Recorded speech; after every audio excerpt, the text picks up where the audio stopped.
All right. Hello, everyone. Sorry for the delay there. Had to go into a call. Um, but hello, everyone. We're gonna fix our rig here because I realized that our low poly and high poly are slightly divergent. I think just applied the base and I'm still getting this little lumpy right here. So I guess I can't fix it by going that way. I have to actually go in and fix the low poly manually, which is not ideal because they're not quite in the spots that I would want them to be. Because yeah, everything's kind of a little floaty. You see this gap here? See the gap right there? But I can't really snap it to the body itself because we've got. Well, let's take a look. Well, I guess I can. Just the body. But I can't snap everything. I don't want everything to snap to the surface. I just want it to be a few things because the mouth should stay in place, and everything else should move. So I think we'll do this manually, one at a time.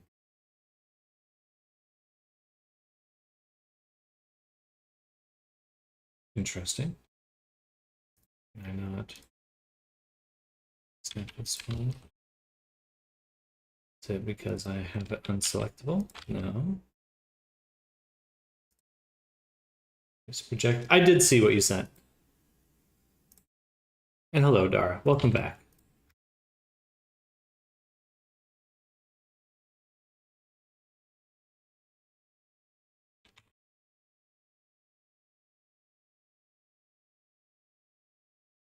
Okay. And actually, let's do a GeoNode version. It's gonna be a little bit slower, but don't know what else to do. So we'll turn off that. Go into the high poly here. I'm going to lower that multi-res down to 1, level 1. So that's got the positioning pretty nice. And it'll be a little bit faster. Okay, now we're going to go to GeoNodes, and we're going to do. No, we can just use a normal shrink wrap. We don't need a GeoNode. So, bam.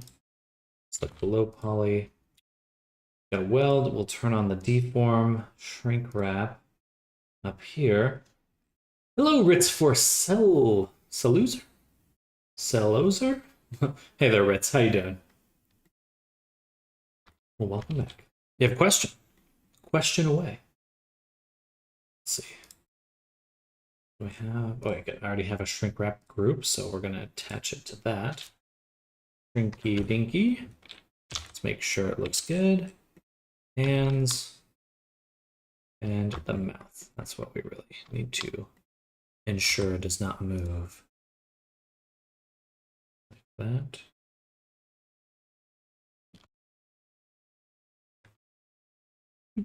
And perhaps right there. All the way there on the side. Good. Getting a PC, but I want to know, is it better for pre-built or for a custom build? Not much of a hardware guy, to be honest. I don't really have a direct answer for you, unfortunately. I would say generally you're basically looking at the same. You're generally looking, if you can run good games, then uh, you can run Blender. Like it is kind of this a one-to-one thing. Perhaps that's not super helpful, but I would just say that, yeah, much better. Hello, Nagvalen. Hello, welcome. Didn't expect me to be here by this time. Well, welcome. But yeah, in terms of a good PC, I've gotten a few pre-builts. They've been okay. Perhaps there's like a resource you could find. Let's see.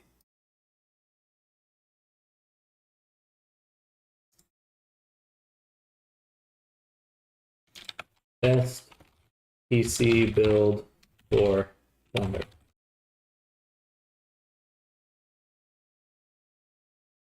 Hello, Magnus. Tried baking normal from multi-res yesterday. It refused to work. Viewport to 0, manual unwrapping, yet some parts are baked right, others are white in the entire marked area. I have never been able to get multi-res baking to work as expected. Even when it works decently well, it still bakes the UV seams. So,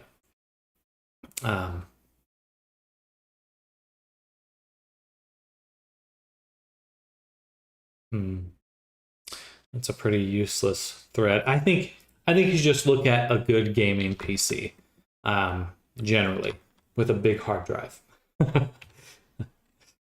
RAM, yeah. I mean, everything that makes it easy to run a game is what makes it easy to what would be the word?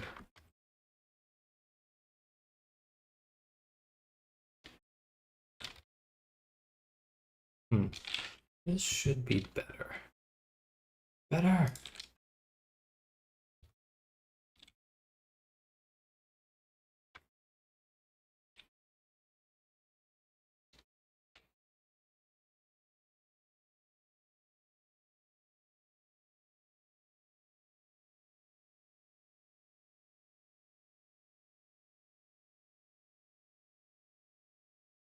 I hope that helps.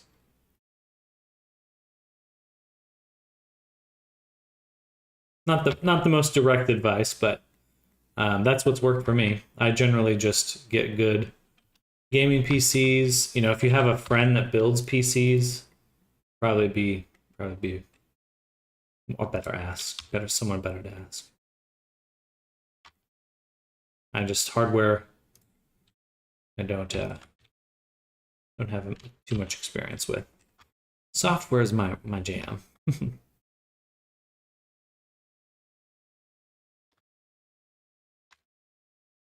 I should also include the interior of the toes with this group.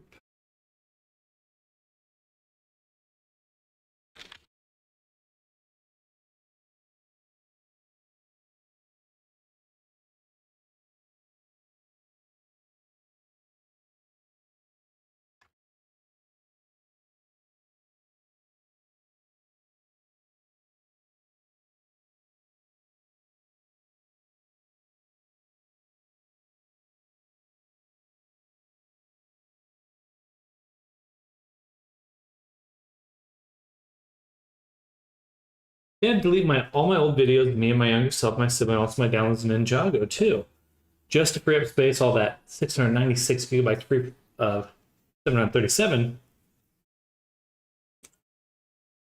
There's also my Blender Works A. Should just ask for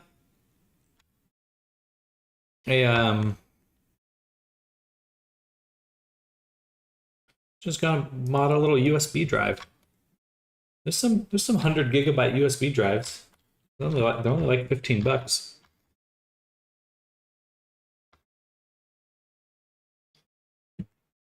Perhaps too little, too late on that one, but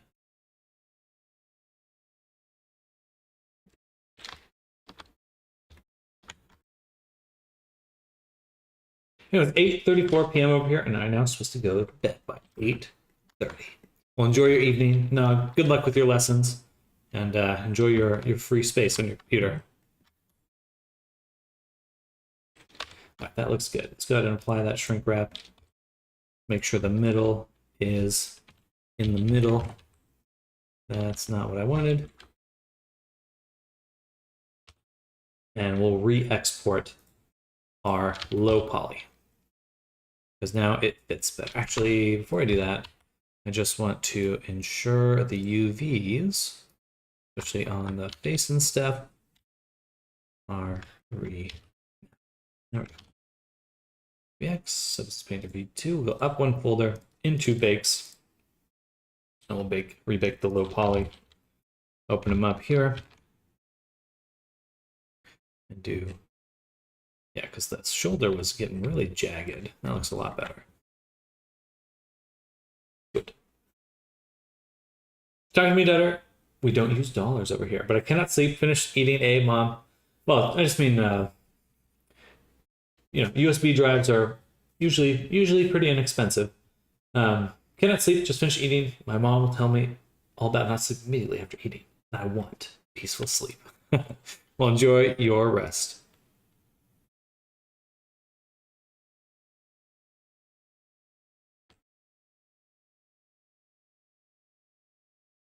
Back up to the shrink wrap.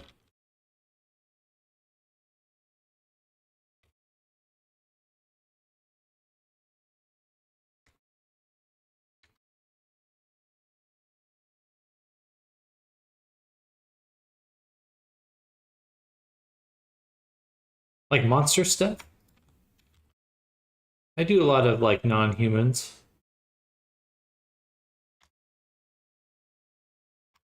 Tends to be what my clients like as well.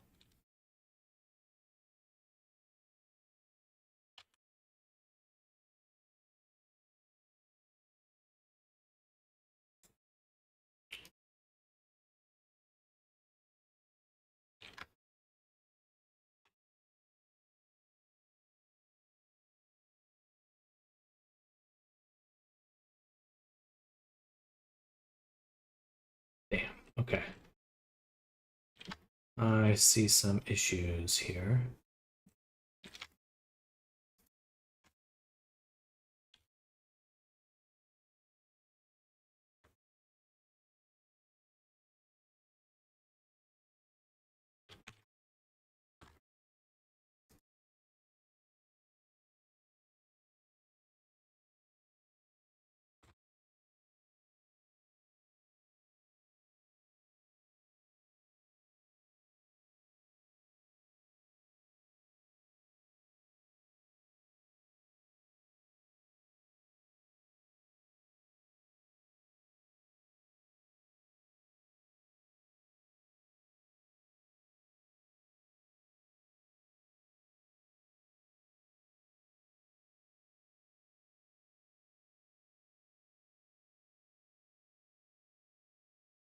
Someone really got moved around.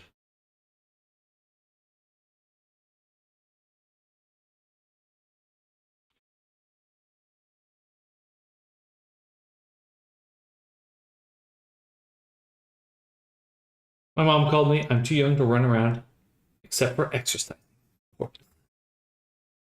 Well, enjoy your evening, Nog.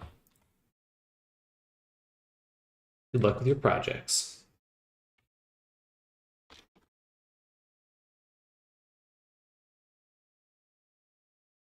Or you can't tell if you're leaving or you have some questions.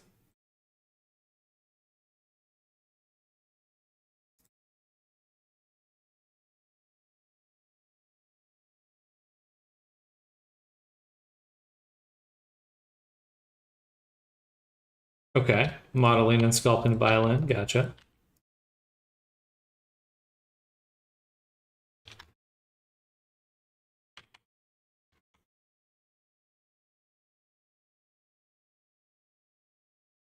I have too many questions.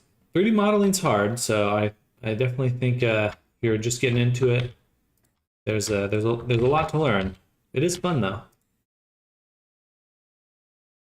Just be prepared to grind a little bit. Got to get that XP level up.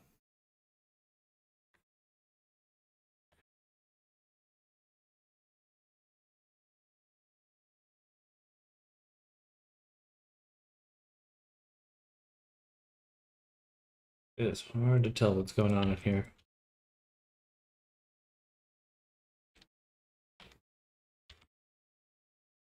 Hopefully that helped.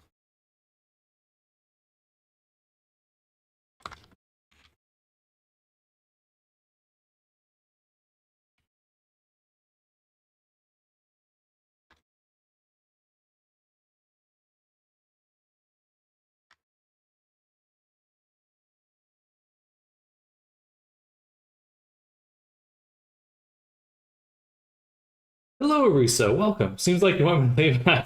I don't want you to leave. I just don't know if I'm a little confused because I feel like sometimes you're saying you're about to leave and then you're not leaving, so I'm just kind of confused.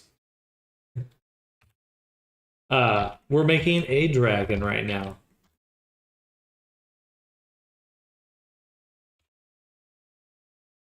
We're in the process of getting him baked.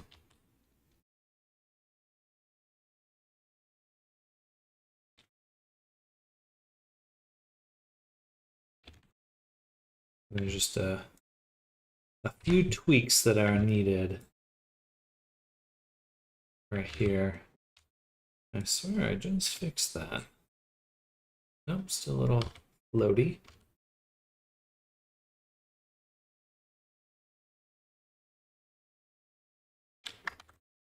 Oh damn, that is actually where it is though.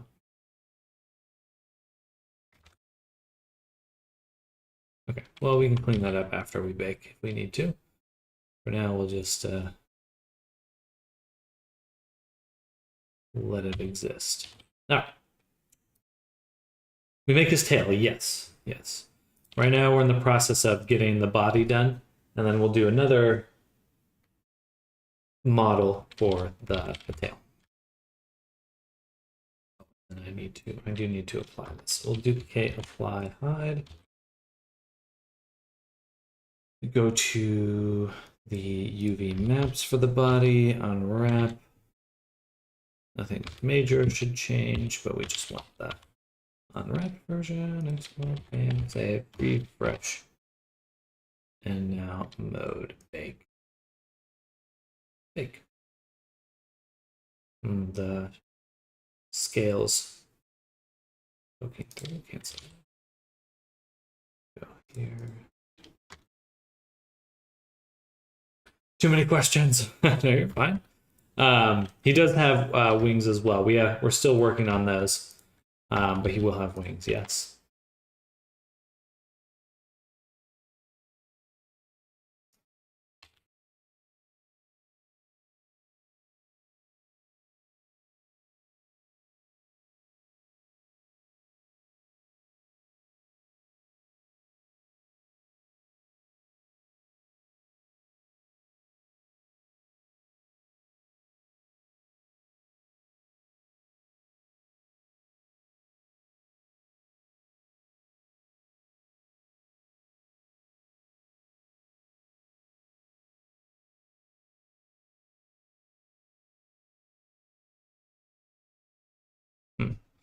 It really doesn't want to snap. There we go.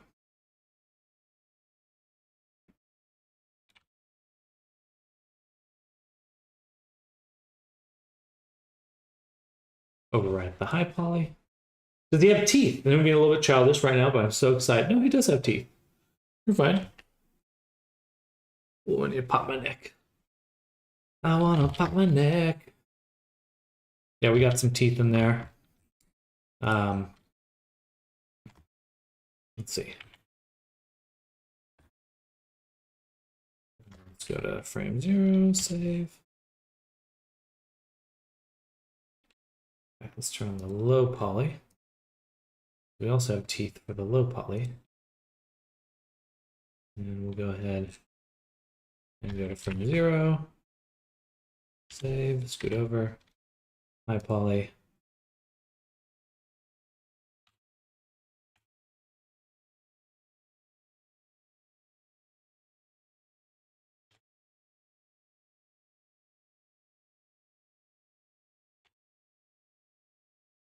Okay.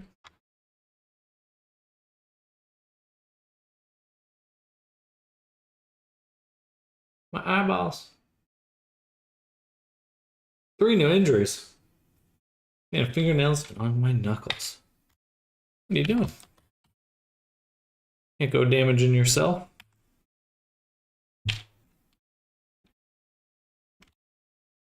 Cutting cabbage. Cabbage. We're missing an eyeball.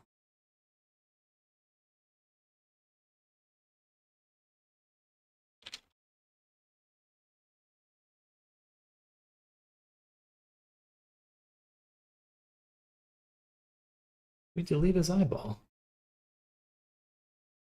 There it is.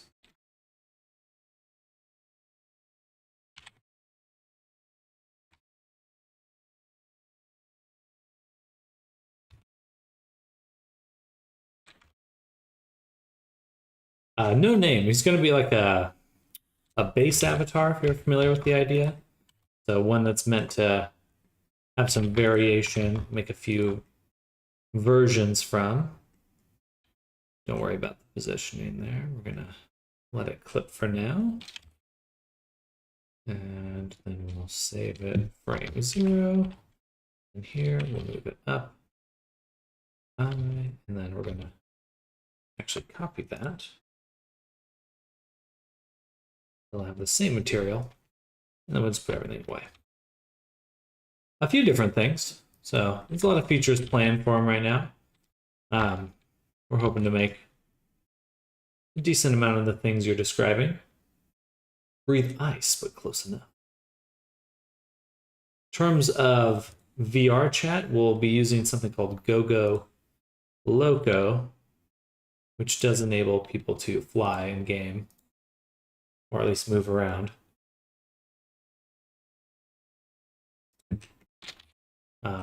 In the air. Good stuff. Okay, so now we've got a full bake. Let's just double check our eyeballs here. We're going to make a second UV map. And on the first, we're going to pin it, average it, and add it to our map here, along with them two furs, because we do have the teeth right there. For the teeth, we will delete the high poly ones, sculpt our low poly ones, go there. Hello, Ariso. I'm doing well. I'm doing well. A little sleepy, a little tired. Wouldn't his nostrils be blocked due to the ice? I mean, I think you could say the same thing about anything that might come out of your mouth or throat. Might not be here for long as I need to work on some college stuff. So I finally get my degree. Oh, heck yeah. What are you studying? Ugh. It's already on. System engineering. Exciting. Very exciting.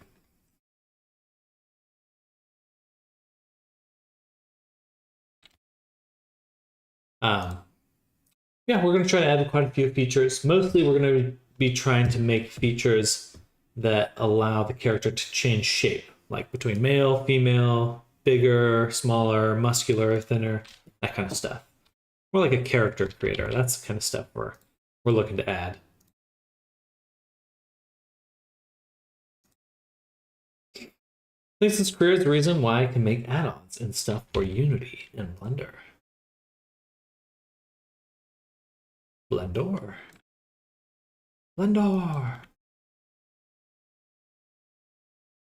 Okay, that all looks pretty darn good right there. But now we need to create a cage. So we're going to make a new collection. We'll call Body Baker. I'm going to put this right here. I think I'll be leaving too. It's 8:50 p.m. I will sleep at 9 and prepare for Friday event. We will enjoy your Friday, Nog, and we'll catch you later. But enjoy your evening. Balls. We've got a little. We'll fix that in a second. But we do have to fix up the horn right there and right there. Okay, so we're taking my leave. Have a nice rest of the day, Sam. Sorry I haven't been able to watch the stream. Hey, no worries at all. That is not something you need to apologize for. But I appreciate when you hang out, and I wish you well with your studying. Good luck. Good luck. I stream every Monday through Friday, every weekday, from 9 a.m. to 5 p.m. Central Time. So right now it's 2:51 p.m., so almost, I guess, 15 o'clock. I'm used to the American time zone. What would be the word for that? Format.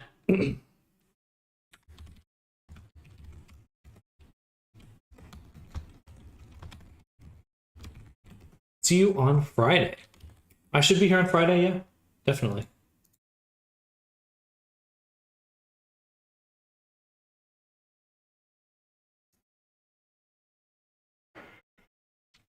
Oh, sorry to yawn.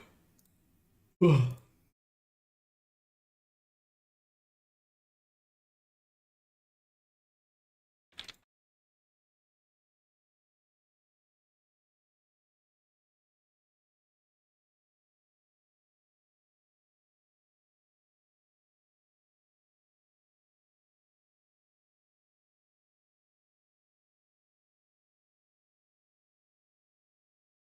Then I guess you will sing me a song.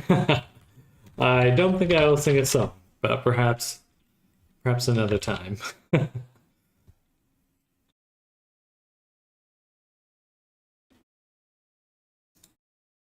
Low poly collection, high poly collection, and age. Or put type. This will be an integer. And we'll call this default be 0. Say 0 HP or LP, 1 high poly, and 2 age. Okay.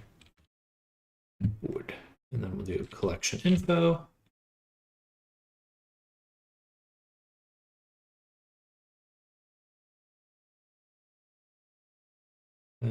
That. And then the cage one will actually be this one, set with set position. Call this. Hello, Christian Gomez. Welcome. It's okay to be scared. Chishin Nuevo Subi. Well, hola. Don't know the word for welcome, but welcome.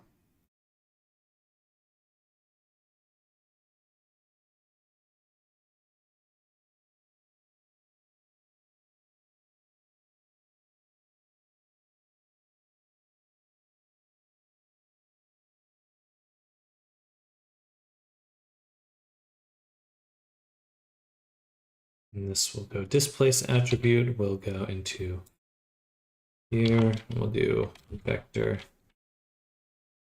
We'll do the normal, which will scale by the displace attribute.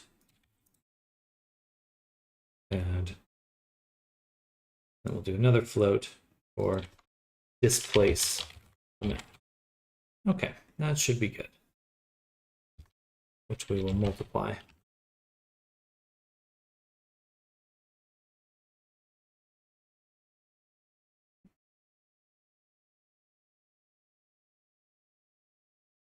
These two together.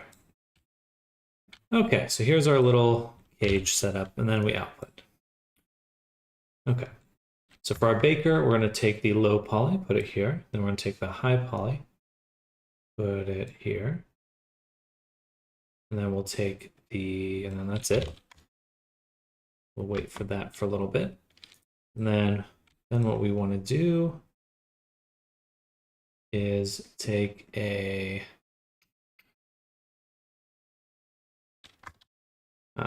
what do they call that? Index switch. Perfect. So for the index switch,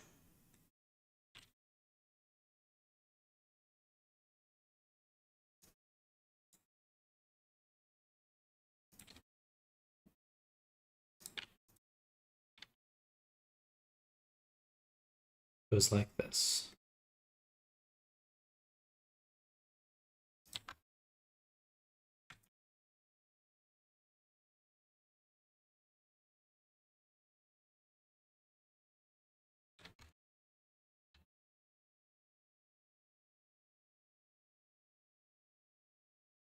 How does this work? Okay.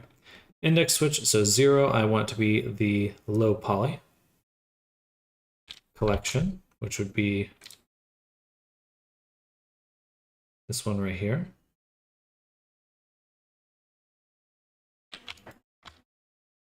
this one right here.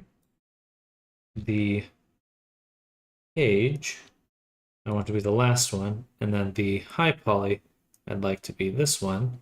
Now on all of these, at the very end, we need to realize any instances we have in order to make sure they output. Okay. So now we'll be able to toggle which one we are outputting from.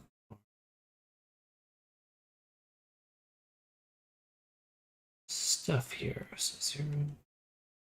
High poly should be 1. High poly collection is this one. Why don't we see anything?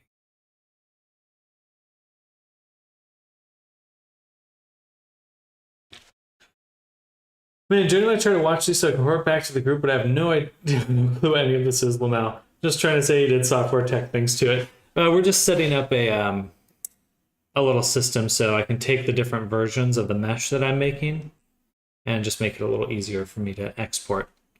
I see what's going on. This should be right here. So like now that I have these collections, one for the high poly, one for the low poly, and then one for this page version, which we'll be making in a second. And now whenever I need to export them, they're just ready to go. And I don't have to turn I don't have to turn all this stuff on and off each time. I just have my body baker. All right. Now, these will go back to the low poly. Choose this to 0. It's the part where I pretend to smoke a bubble blowing pipe and say, and indeed, pensively while pretending to understand. And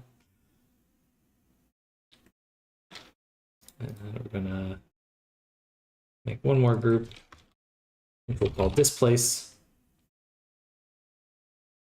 I guess we already have a displace. Show it to me. Show me the displace. Yeah, it doesn't really have anything anyway. But now I should also see the baker.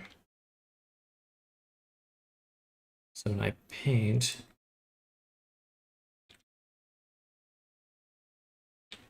the baker should be getting pushed off by 0.1.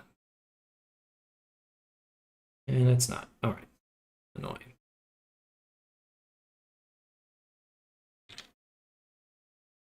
So our setting position by the normal multiplied by the scale multiplied by the displace attribute, which we have not assigned. Displace.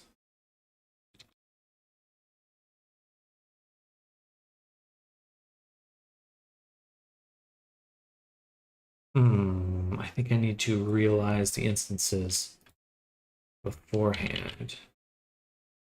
As soon as they get created.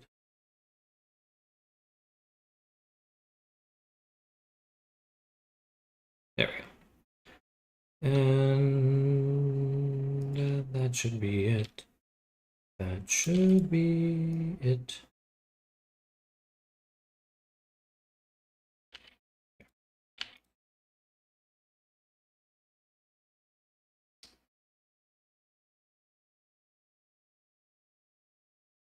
Hello, Adam. Welcome. Welcome, welcome. We're working on some stuff. Some stuff and things, you know?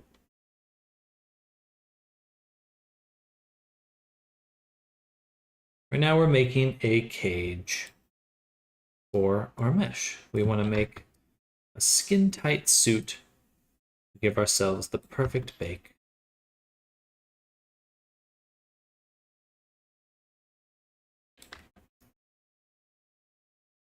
Hello, Dash. A lot of people coming by today. I hope everyone's having a fantastic Monday. Busy day so far. How's everyone doing?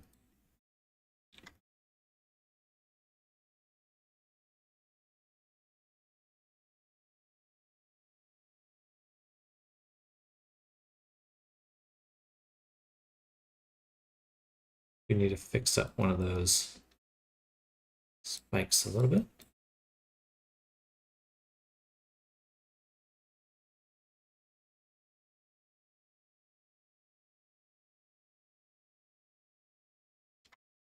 Cool. That looks really good, actually. Now we should get a much better bake, as we've created the baking cage. Recovering after finishing the Kinetic Rush Challenge. Oh, I saw some of that on Twitter today. It's looking super good. Is Monday fun day today? It's always fun day. Hello, Even. Welcome. Are you still able to edit the base mesh after baking, or is this like a finalization step? So one of the reasons I went to use geometry nodes is so it is non-destructive. So we will be able to return to it later and edit things and tweak things. So should make for easy editing, should that be required. And it is required, because there are some things that are off right now. Like the gap, which is caused by the shrink wrap, I think. No, there we go. We had a little gap there, and then I also would like to edit the scale right here. No, I prefer to take the time to set up something that's easier to work with later, because I spend enough time fixing my own mistakes that I don't like that. Better to, there's that phrase like measure twice, cut once. Like, I think for me nowadays it's like create a machine to measure for you, so you can cut as many times as you want.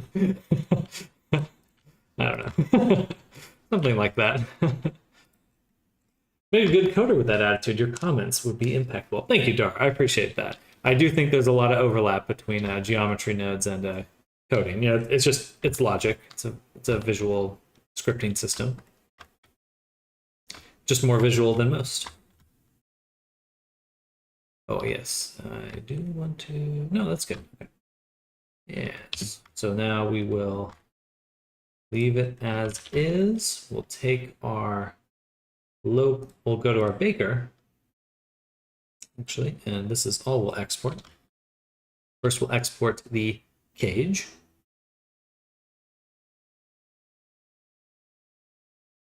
And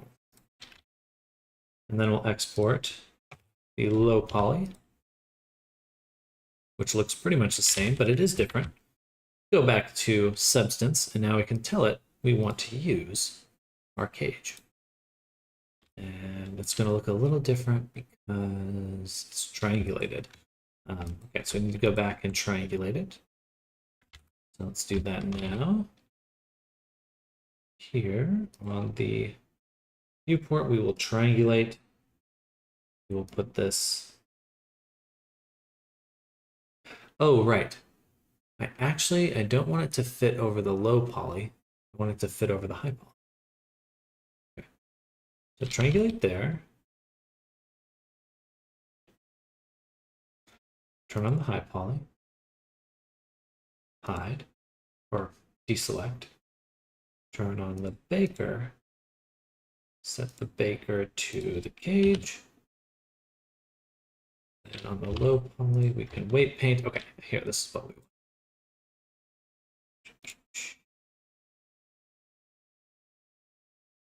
Cage. I am working on this one. This is the cage. Displace body. Weight paint. This should do something. Do something.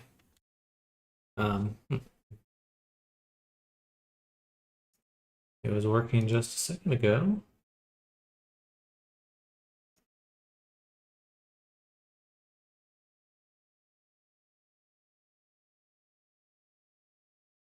Two, oh, of course, 3 does not exist. 2 exists, though.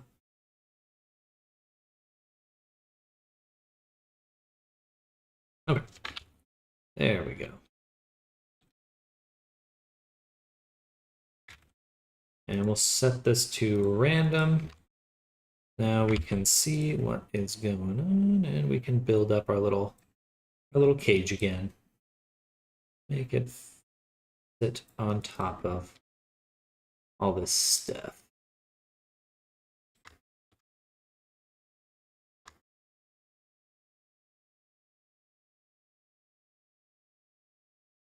Turn down the weight a little, a lot.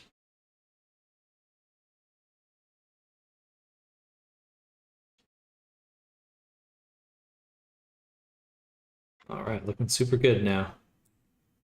We're zeroing in on the perfect cage.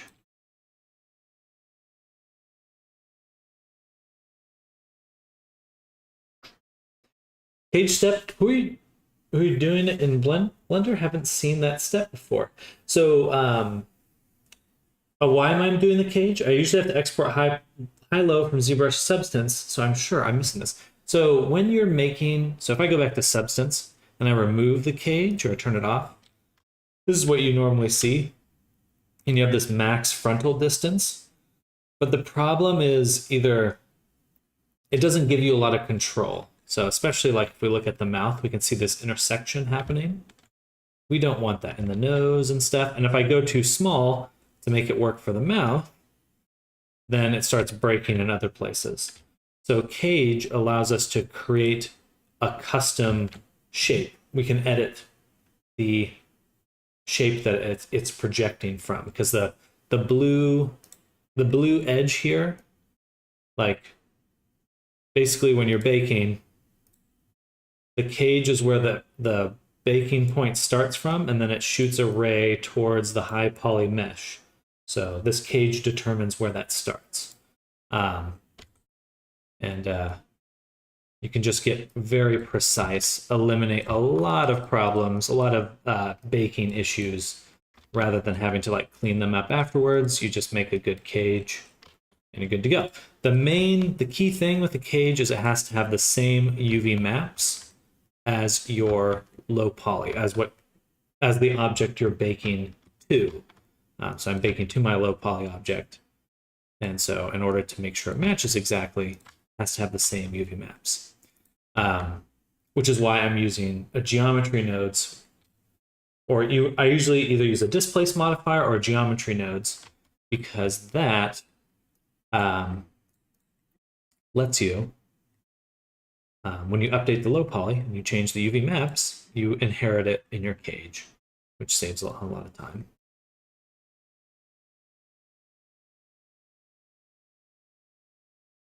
I'm showing the cage from Substance in Blender. Oh, I'm just exporting it. So when it's just already set up. So when I export, I have my cage object that I'm overwriting. So I'm exporting just the cage.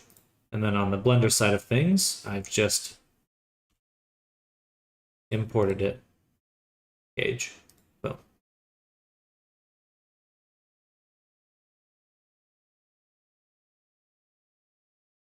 Nothing too crazy.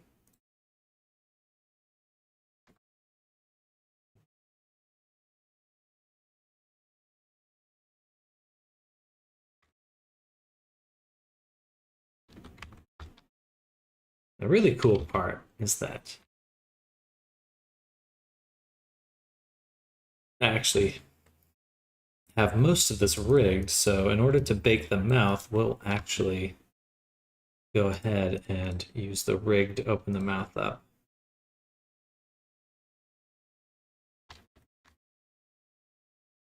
In a little bit. That looks pretty good. Don't see anything else poking through in the legs. Or up here. Here we go on the hand. Got a little bit. Open through. Fingies. Nice. And moist. All right. There we go. So now we can turn off our main collections and export just our Baker. So this should be the cage that we're exporting right now. Export, save. And then what we want to do is, that's it actually, that's what we want to do. Bam, beautiful. Okay, this should be a much cleaner thing now. By the way, since Net got flooded by the Kinetic Rush stuff, is it okay if I ask you what you think of mine? Did it under a week. If you got a bit of time, feedback appreciate. I posted it earlier on Discord. All right, let's take a look.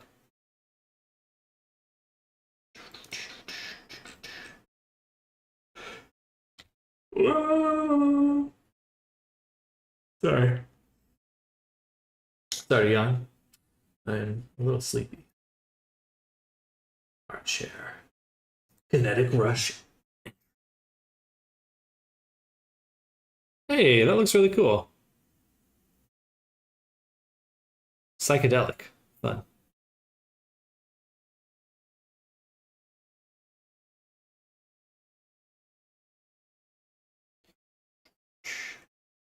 So I think the concept's really cool. So I think like the kind of the style you're going from is a little interesting. I think the one thing I noticed is right here, the trail that's behind him disappears. So that would be something you want to look at. It looks like it stops and restarts. It looks like you have a loop that's going that got interrupted. So I would say you probably would have wanted to cut your smoke trail not at the start of when the simulation began, but when it stops, or while it still exists. So you know have it there. Let's see, is there music? No. I think in terms of like visual impact, like for when he bursts through the wall here, even just a few other moments, it's like you could have the camera shake, boom, you know, like give it a bit of impact. And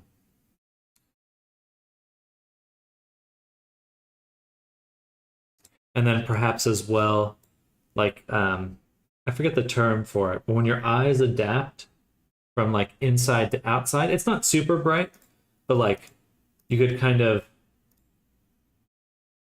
like the exposure, having it kind of the exposure from the dark inside to the brighter outside area, kind of like have a little bit of auto exposure. And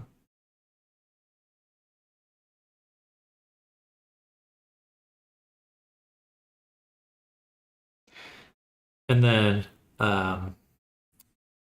just in terms of contrast, so right now, a lot of the things that we're looking at kind of compete visually. Like the highlights here, they're not super bright, but they're kind of almost as noticeable as our figure, as the figure that's running.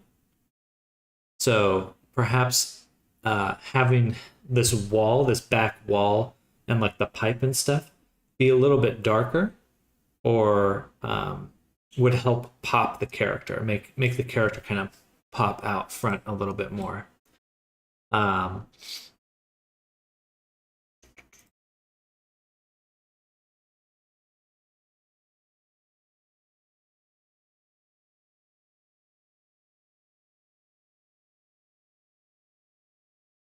think right here through the wall, it's clear that it's just a thin wall there. I'm not sure if you have like a maybe add some thickness to the brick.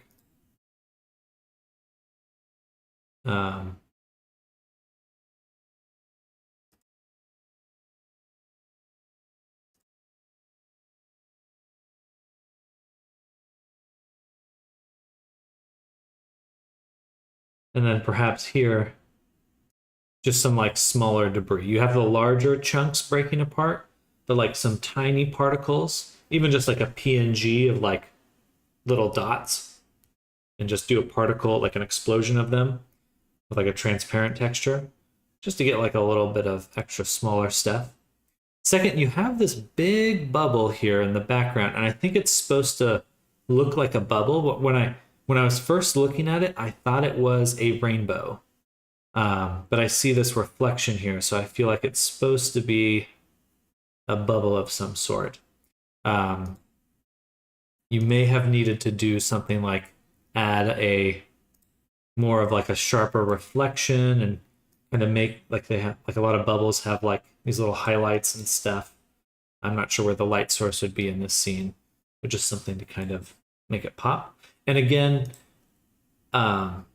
just kind of like with the back with the other comment I had, the layers you have, like you can think of the background as like layer 0, and then you have layer 1, and then perhaps this foreground element is like 2, and then this even closer element is 3. So like from the back forward, you could just do something to kind of emphasize that this bubble is its own shape. And I think to do that, you would have perhaps needed some either like a color difference, like if the bubble had like a slight color, like either just a little bit darker or blue or something like that to help separate it, or have the background. So yeah, like right here, I can tell it's separate on this section because the sky's a little lighter. So if you had like a mountain range here or something, and the sky was a little bit lighter, just to help it move it forward in our mind. But overall, this is super cool. It's really awesome to see you working on a video. I mean, it's a lot of work to put something like this together. So you're only not sign up, sign in.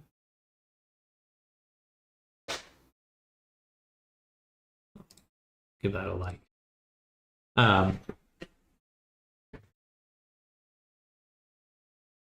And then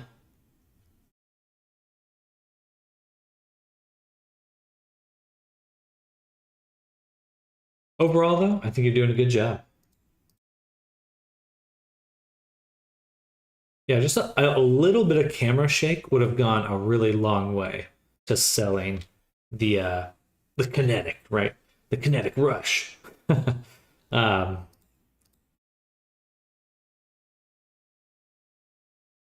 But awesome. Great work, Adam. That's pretty awesome. It's cool to see a bunch of hard work paying off.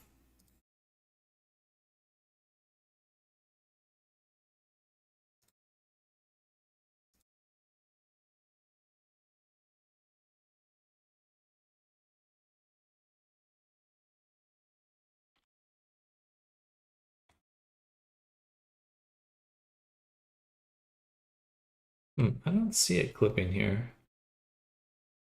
I don't see it clipping here.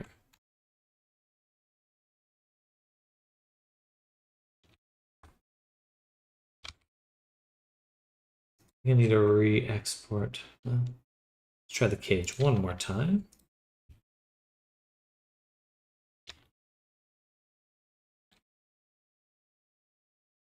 Okay, that is making a difference, so it is something there. Thank you. Absolutely. Originally a clock model, I had in mind a lot more models, but I couldn't get them to work properly. Sketchfab is a great place to find free models to like build out a scene really fast. Especially for like video, it's better to have even a placeholder. Or just like purchasing assets. I think for video especially, because there's just so many things to add. What's the difference between triangular topology and square topology? Hello, Chinwa Corner. Welcome. There is technically no difference in the sense of what is getting fed into your game engine, because all shapes are converted to triangles. That's just how it works in a game engine. However, oh, cool. There we go. However, squares are easier to work with. So the ideal mesh, if you have enough time to edit everything and you just wanted to make like something that's super easy to edit, gives you the most options when editing, then really like a square topology is the best. Because just for example, if we're looking at our low poly here, like you can't run a loop cut like this. You can't cut a large section of your mesh with a triangle. Okay, for example, if I put a triangle here, you'll notice that the cut just stops there because it doesn't know where to go. This is kind of a dead end. Not only that, when you start extruding things, like if I take a triangle and I dissolve this edge over here, what happens when I extrude this edge? I just get another square. Like it's just a little bit more natural to work with squares than it is with triangles. But that being said, like especially with like nanite and all these other techniques that are coming along or sculpting and stuff, your main goal is to make something that works well for the problem you're trying to solve. So if there's, if you can get away with just triangles, that's awesome. If you can get away with quads, that's perfect. There was a, I don't know. Let's see if I can find it really quick. There's a great video I saw on it recently.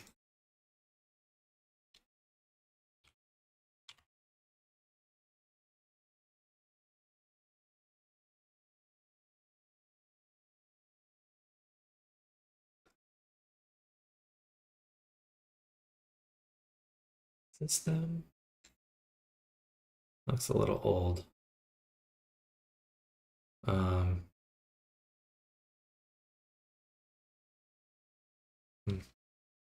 Not 100% sure, but there was someone, I think it's by these guys, Learn Squared.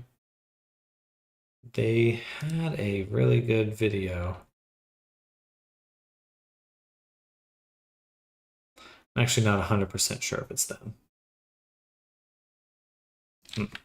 I'll have to look for it sometime, but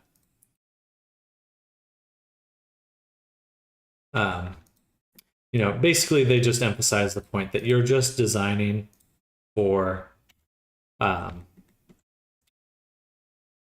end result. Like there's no such thing as like the perfect process. There's only the perfect.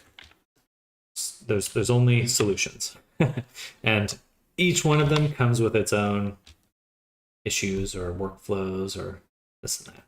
Anyway, that's not much of an answer. I feel like that you may be wondering like, well, that's not much of an answer at all. And in a sense, it's not. It's just whatever works best for you. Some people are very religious about what type of squares versus triangles. I personally much rather would work with square topology because I think it's just a little bit more flexible. But again, if you can get away with other stuff, then we might as well. Interesting. Got these little edges there.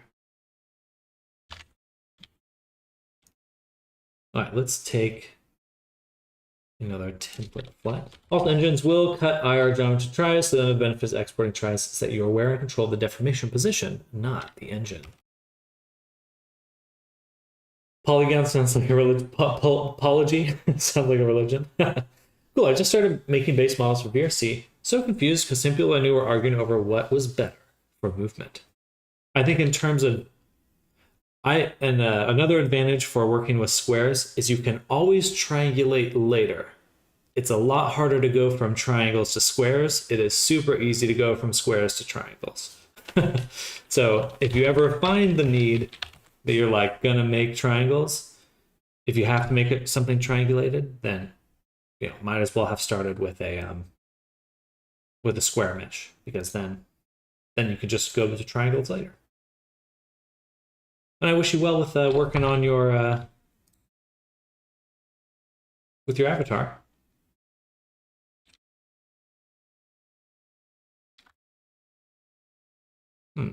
Does not have a material. That's the same material.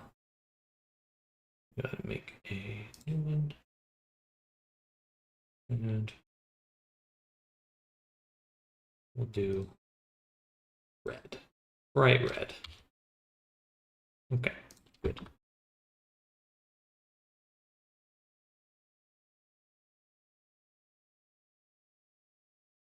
It's been fun except for weight painting fingers.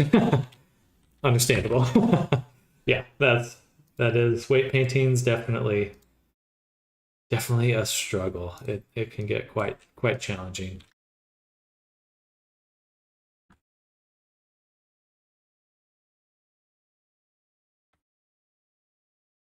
I don't need to do that. I'm going to redo those in a second. I will do this random eyeballs.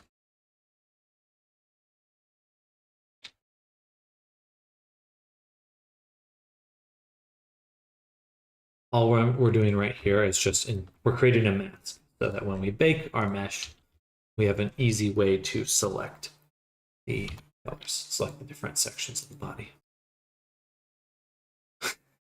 FNAF type shit, you're not wrong. It definitely gets a bit oh, strange. Horrific.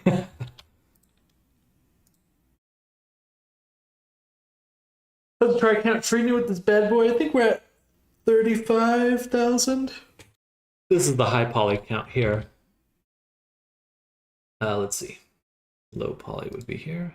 35,636. Oh, and then one more thing for the high poly. This, I accidentally added some edges that I was beveling, and I don't think I need that right now.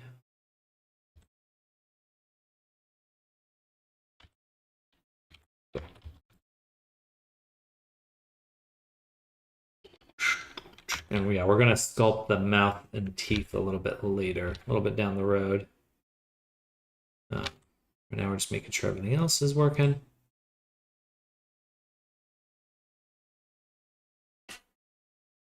$35K, gotta aim at that. Yeah, 35K, because that's halfway to 70,000. Should be able to fit everything else I need in that 35K. Watching Blender is like watching a live time speed paint. Well, thanks. Close around 20K. Exactly. And I have some wings to add too, so I think be a little bit more to work with. And I gotta check the messages a little bit, but just get some block out going. So we got 15K for free. 15 in wings and tail. Exactly. Most likely. All right, let's check the messages here. Known for having fine skill there, where the belly shoots are also scales. See that? I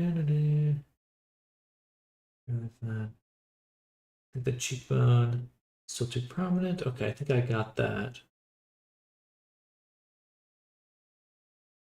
All the scales are mirrory, shiny silver, no tans blue, where full monochrome. I will say the belly shoots are a lighter silver than the rest, so make them stand out. Okay, good. How bad do you think the low poly is going to be with all the clothes and such? I'm shooting for medium. So, in fact, I can get the clothes in right now. So we'll have a medium ranking. Actually, we'll do the clothes in just a second. But I want to get him into Unity, actually. Let's get him in. Let's get him into Unity.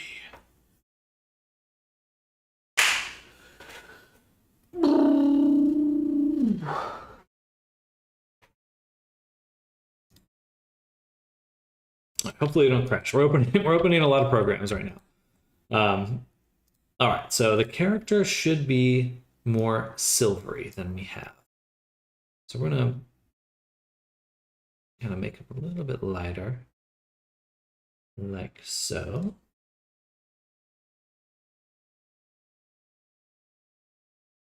With the dummy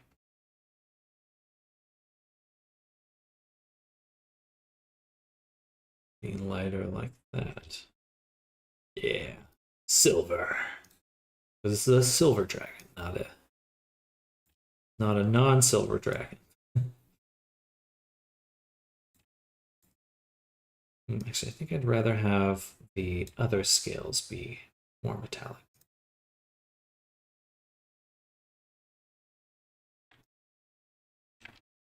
Yeah. Yeah. Yeah. Okay.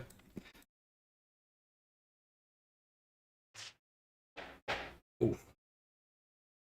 Okay, we're just waiting on Unity to load.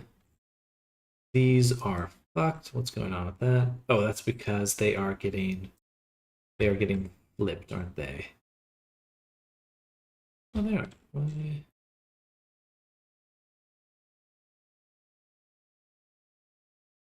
Interesting. They're certainly getting quite crunchy. No, I think they are getting flipped. Let's double check.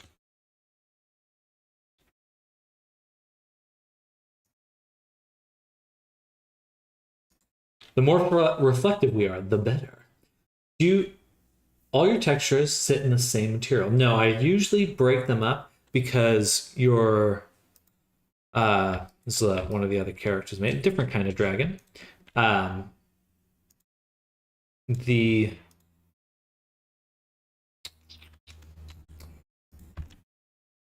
texture resolution is limited by the material. So, or sorry, actually, that's the wrong way to put it. You,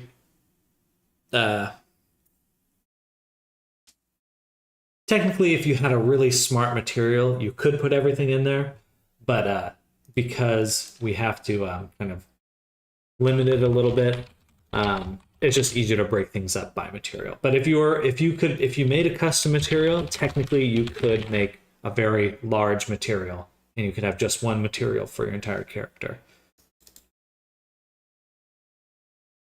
So a bit of nuance there, but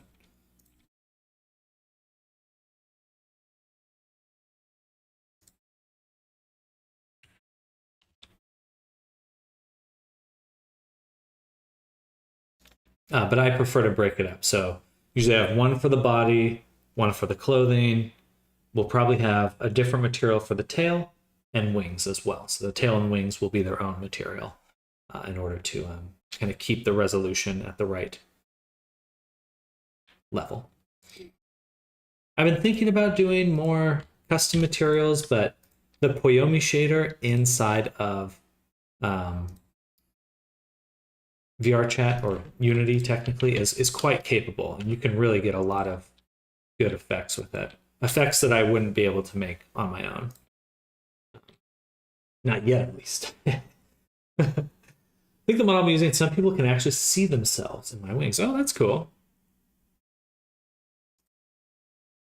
We'll try to make them quite shiny, and there's a few things we can do to make the reflections pop even more.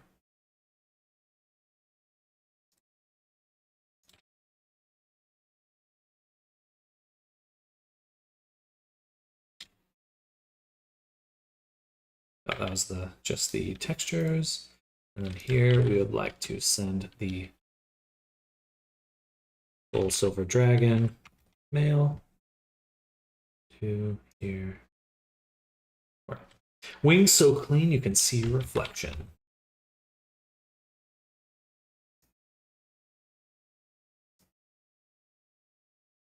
Yeah, here we go. And we'll start with making a silver dragon body material. We'll set this to our Poyomi toon, and then apply it to character. Bam. It's going to look like nothing at first. And then we can start adding some detail like skin. Skin shading is what I mean to say. I really like the look of it.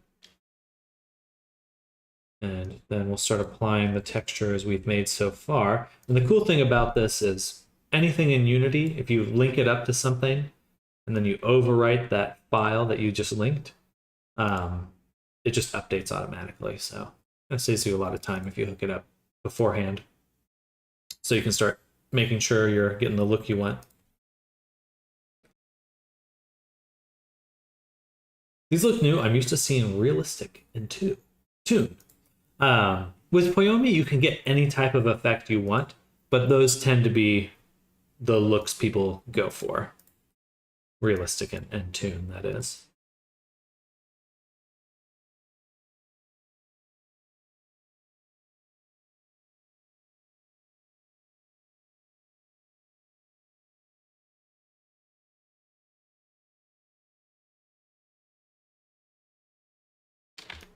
All right. And so we got some a nice start.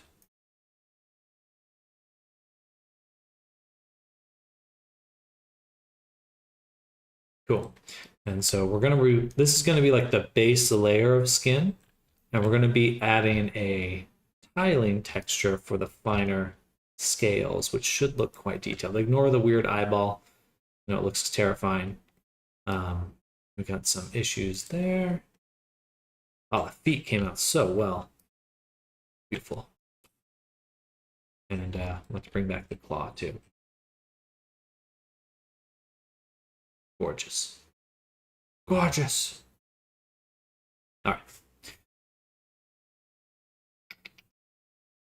Okay, so we'll start with just adding my favorite, the rim lighting. So with this, what we do is we're actually going to add like a shadow to the edges. And that's just to help our eyes understand the form of the character a little bit better. Because without it, it's a little hard to tell how the body turns. And we'll do a rim lighting, which will invert, mix with base color, and then adjust our size, adjust how strong it is, something right around there, and then just blend it down a little. Right about there. So that gives us a nice pop. And also turn the light here. You can see them a bit better. There we go. Never knew the point of a second rim light. That's how I use it. You know, if you had a very Toon style character, you could add like, you know, rim lights for certain types of looks and stuff, but I prefer to make it help pop the form. There's also one more rim light you can add, which is, excuse me, which is the environmental rim light. I do also like to make sure I add my ambient occlusion to my rim lighting, because sometimes the highlights will go, the rim lighting is going to go into places you don't really want it. So.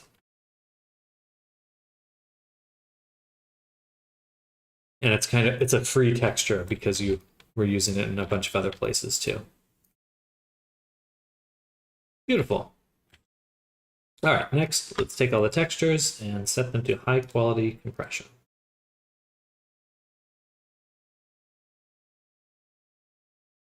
Just makes them look a little bit cleaner, a little bit nicer. Beautiful. It's beautiful. Okay. Very cool. Definitely looks very silvery. Why don't we set the lighting to something a little nicer? So the other unfortunate part about Unity is simply that a lot of the worlds you go into, they just have bad lighting. So like a lot of the look of your character is unfortunately kind of beholden to the quality of the lighting in the world. So I like to switch it up, add some better lighting. Okay, good stuff. Now what we'd like to test is adding a tiling texture to our character. So we're going to add a new channel, user channel right here, user 0, and add it at the bottom, user 0, boom, and then let's visualize it. So we can see our character as user 0. And we're going to make it black. Boom. And then on the very top, make one here called user 0 mask tiling scales is what we'll call it. And we're going to paint it with symmetry. Symmetry doesn't matter, but all right. And then we of course need to actually give it color. And I want to turn up the opacity, and we're going to be a little intense with it, and we're not going to worry too much about it being perfect right now. We just want to look at it first. We just want to look at it. Want to understand what's going on. Something like that. Okay. And we'll save. Export. Oh.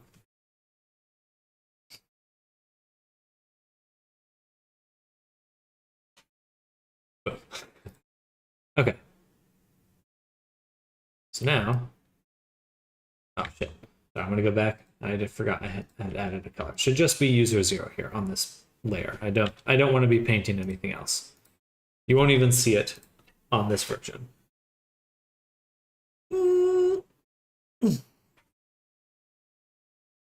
Save, back here. Okay, good. Now we'll go to Silver Dragon Body, Inspector, and we have something in here called RGBA color masking. This is a really, really cool feature.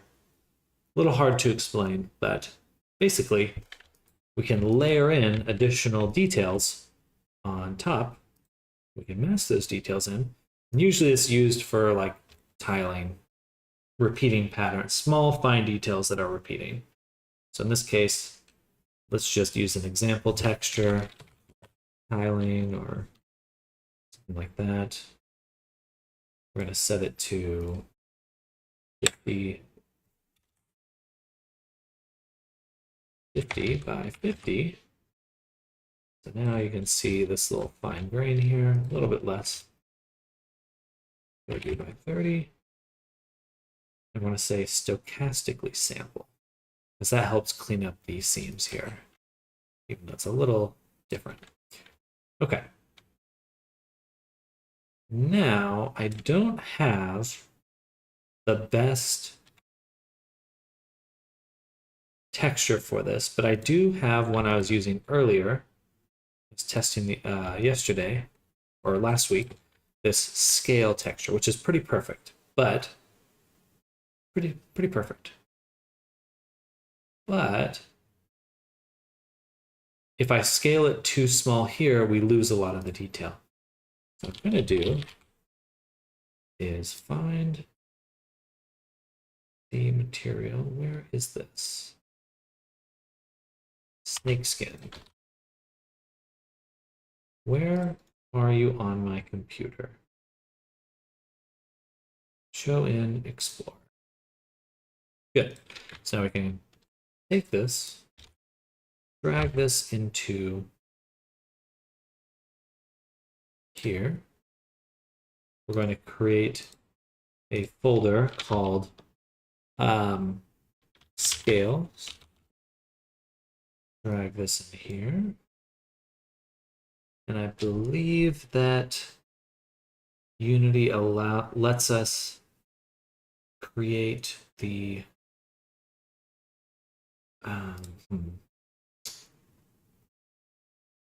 create the outputs. Maybe I need the add-on for that.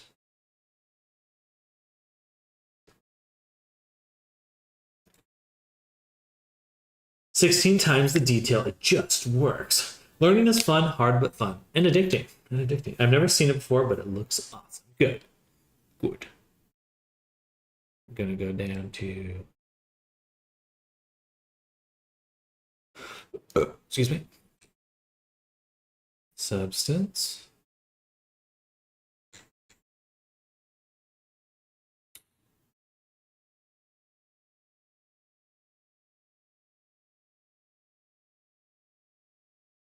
I think that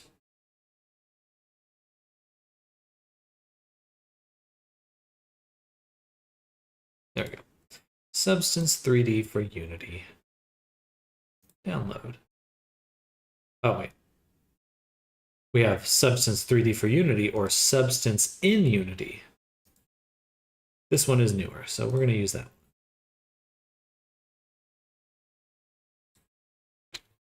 And we only really need to do just one thing with it.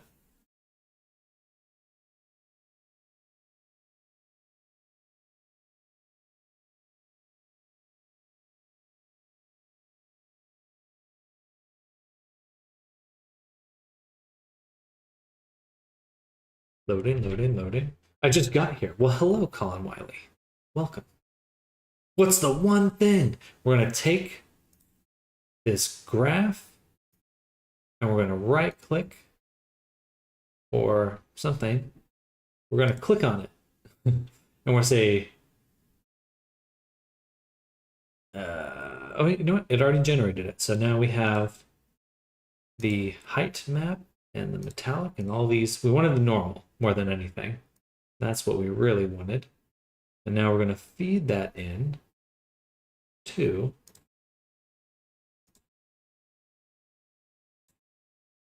here. Right here, because we have the texture, the tiling texture we want to use. We're going to use the height. Boom. And then we're going to drop in the normal. Boom. And the normal intensity will set to 1. And that's incorrect because we have to tell it to also tile. And so we can see that we can zoom way up and we get all these really tiny, crispy details, but things are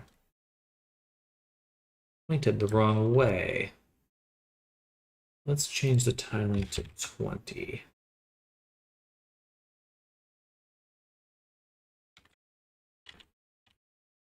And the reason things are pointed the wrong way is because our UV islands are not lined up. So we're going to have to go back and create a second UV map. But now we get this nice material here, and we can tell our blend mode to be multiply or lighten or something. What overlay?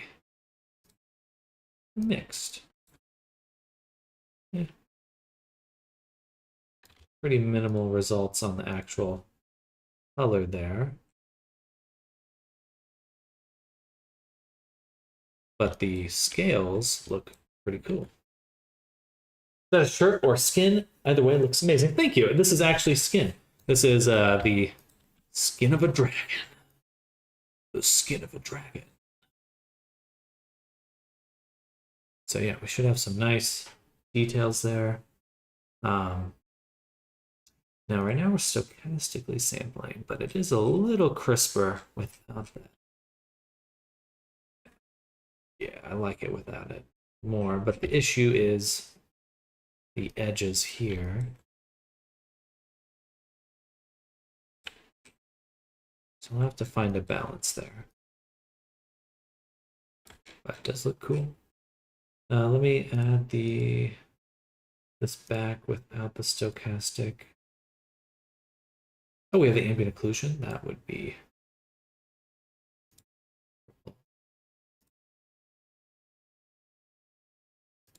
set it to multiply again.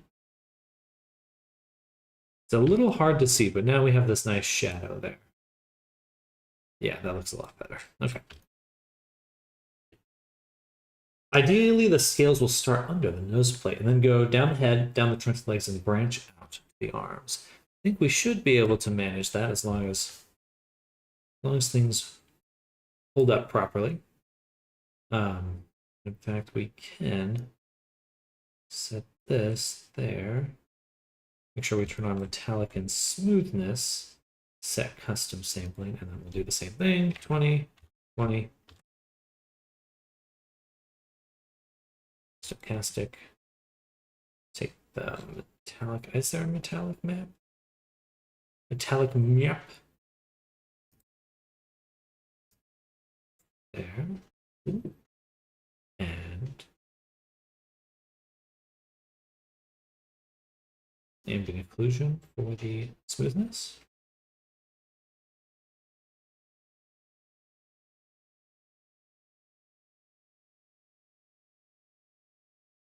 There's not really a smoothness one. Oh wait, what's going on? Why is this? Ah, going to be 20 or no. 1 there, because that's fine. These ones are fine. Custom sampling, yeah, we want that. 20 by 20. Tiling. Normal emission. I'm pretty sure that's correct. Is there a difference from the red, green, and blue? Hello, Toby. Dang, those scales are insanely complex. Wow. They are fun to add. And right now, they're a little intense, but we're getting there. They look a little glossy. A little too glossy. But also, hello, everyone. Welcome. That's what the masking is for, right? In order to target the areas. So the masking is just to, yeah, to mask out where we want it.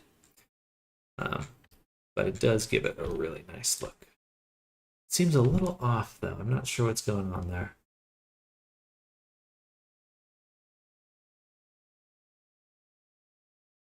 Height? Let's try the height in here instead.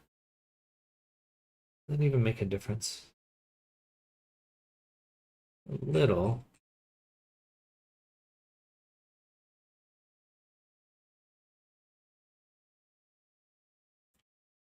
I feel like it's changing the coloring too. Maybe the metallic. Aha. The metallic's just not strong enough. It's not strong enough. So we got to get rid of that. That's why the color looks like it's changing so much. And we'll have to probably make our own custom metallic map, but for now we'll just switch it up a little bit. Or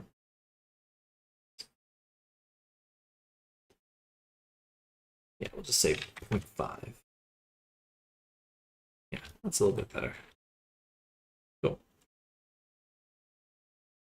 This is because it looked more like plastic or gloss paint than polished metal. I think there's a tool in Substance to blend the two different scales on the seams, right?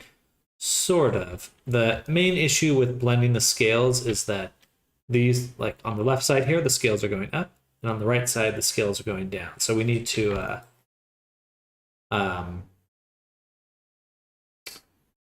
just be a little, we have to come up with a way to fix that. And the way we are going to fix that is by creating a second UV map. So we're actually going to delete it, make it again. Now we have our UVs. And what we're going to do, take each limb and make sure it's oriented correctly.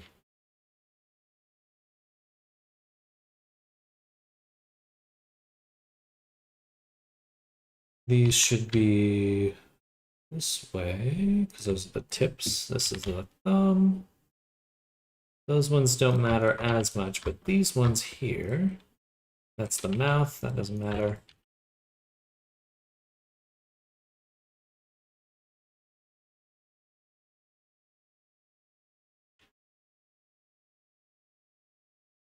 Should be able to say fit. Bounds.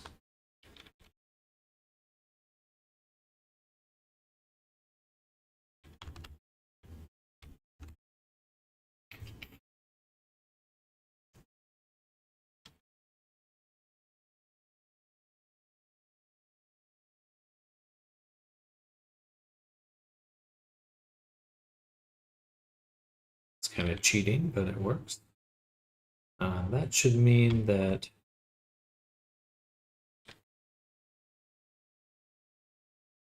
I have to do that one at a time. So this is kind of cheating, but what we'll do is we're going to grow it just on the x-axis by 3, and then say fit. So now it touches on the borders. Then we're going to grow it back by 3 on there.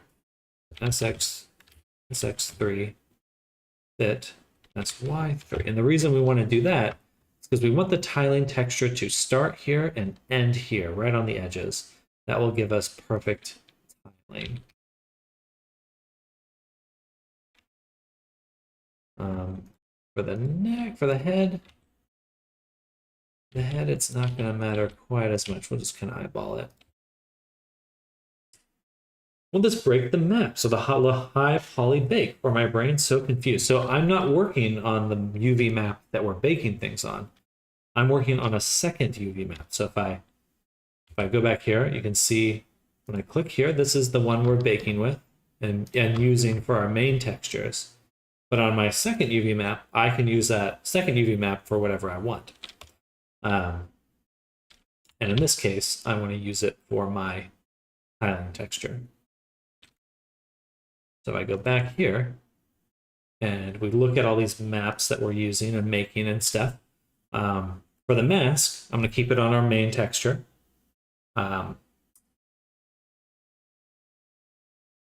For everything in here, though, we're going to tell it to use UV1, because that's our second UV map.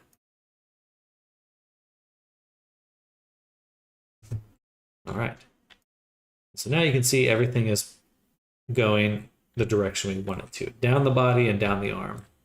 Of course, our tiling is a little different now.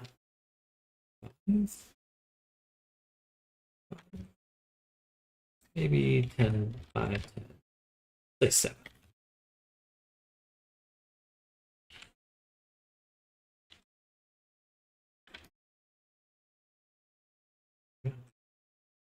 Like shape keys, in a way, yeah. Yeah, we have a choice of what we want to use, and we can use all of them at the same time. They're all part of our material. And that's the power of a custom material over textures. Textures, they're just a static thing. They don't change, they don't do anything. But materials we get to play with. We can do a lot of interesting and powerful things with them, such as creating custom textures, tiling textures, and the like. I think just a little. Actually, we have the option for our blend mode on the normal map. Where is that?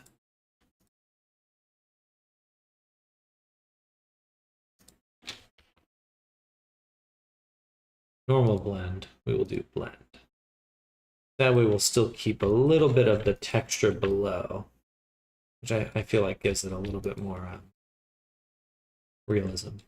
I'm not super sold on the smoothness or the metallic. I think I'm going to keep those out. We're just going to revert these for now.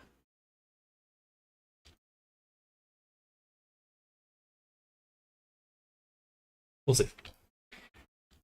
But cool stuff. Fun stuff.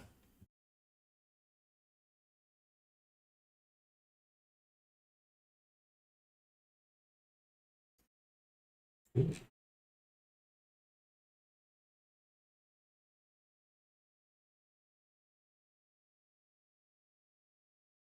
Makes me think of David Guetta from a Nicki Minaj music video. Like some outfit that he was wearing or something.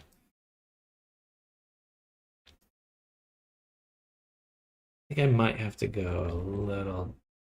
That's cool though. Looks very, very lizardy. We do have to get very up close to really notice it though. Maybe I do want it to be place. Not that different. Blend, place. But we still have our actual substance material. I mean, we can change how these things behave.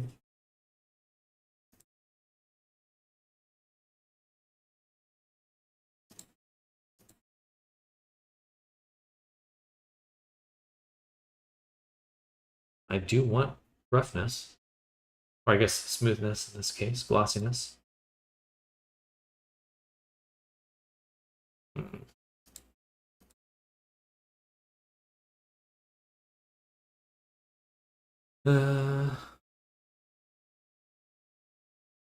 Really aren't a lot of options, are there? Let's turn up the ambient occlusion. Oh yeah. Oh yeah. Okay. Normal intensity. Aha! It was the wrong normal format. That would explain it. Again, just looking a little weird. Oh yeah, much better. Oh yeah. The full chainmail man. I think it was a mocap thing. That's awesome. Turn up the contrast a little. Luminosity, that doesn't change much. Normal intensity, all the way to the top. Let's turn it back down. 0.5. Now we have height range. That's also not changing anything. Ambient occlusion intensity. Can I push that past? No. I think that looks great though. Let's try generating the roughness.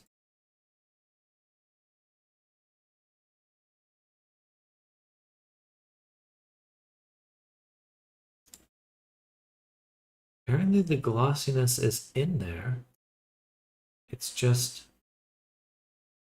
in that. That's annoying. It got trapped in this main gloss map. That's a little silly. I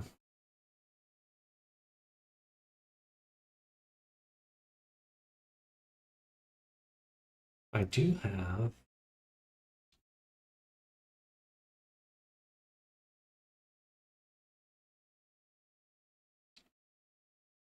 something just changed again.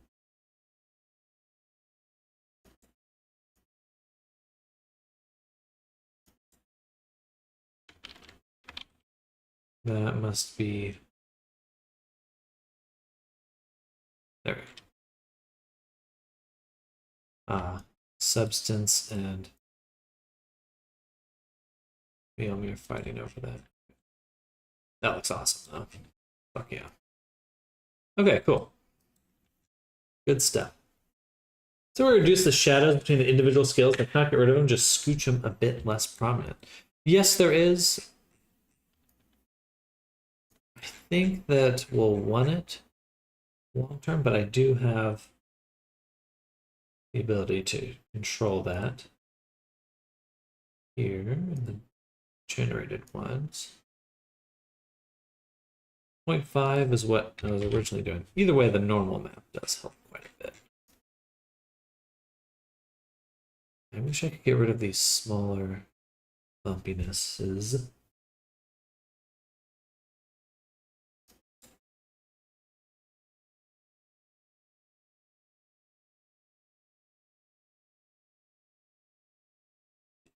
I might replace this texture again. Yeah, I know I'm going to actually. So let's save that. We've got another 20 minutes and then I'll be switching to a different project. In the meantime, I'm going to use Instamat to create a tiling texture because I'm not super satisfied with this graph. I think there's a few things I want to change about it that I can't. So we're going to get rid of it.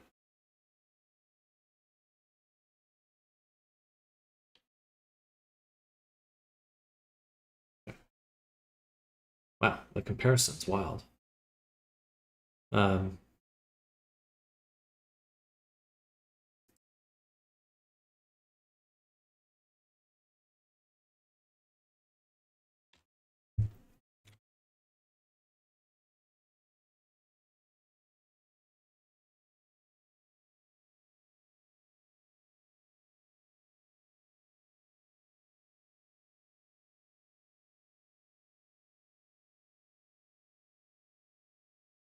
Unity makes deleting things so scary. Okay,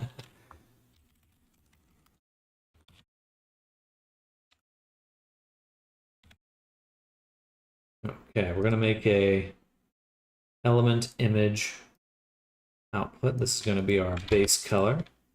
Then we're gonna make another element image. This one will be our normal map. We're gonna make a element image gray for the smoothness. I guess roughness in this case. No, it should just be smoothness. And then we're going to do a element image gray for ambient occlusion. No ambient occlusion, just metallic. Because that's all we have, all the options we have for our texture. Okay. Now we're going to create a tile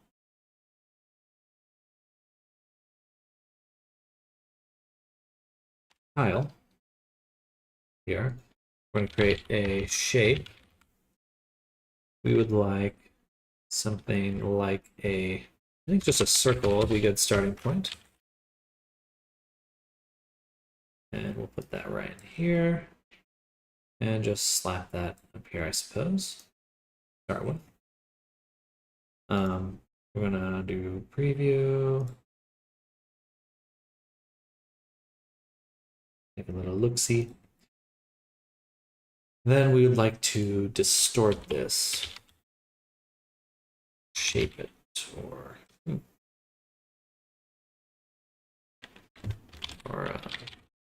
let's just transform it for now.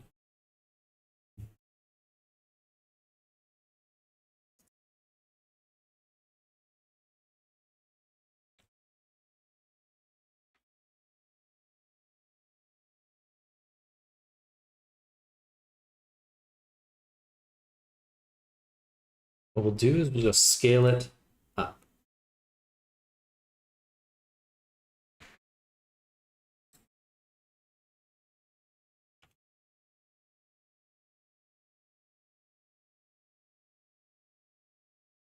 And then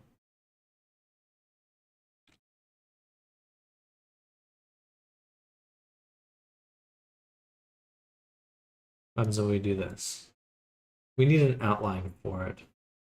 Some sort of edge. Or no. Sort of. What we want is to blur it twice. So we're gonna make a blur. Make two blurs. First will just be for the softly for the edge. And then we'll do another that's going to be very extreme. Say intensity 100, maybe even 300 if we can manage it. And then we'll take these two and blend them together. Like this with a little bit of multiply. Wow. We got this nice little shape here. Let's turn that down a little. Okay. And then we'll actually take this and put that in opacity mask. No. We will. One more time. Another blend. This one takes this image. This image. Excuse me. I think this goes here.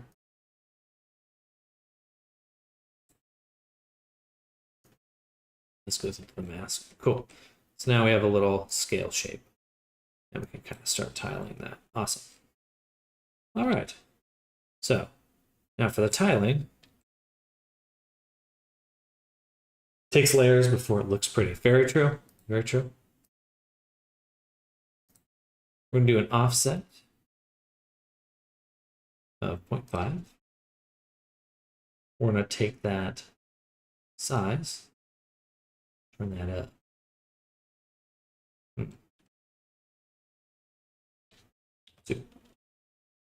Can't do that. Count, advanced, luminance.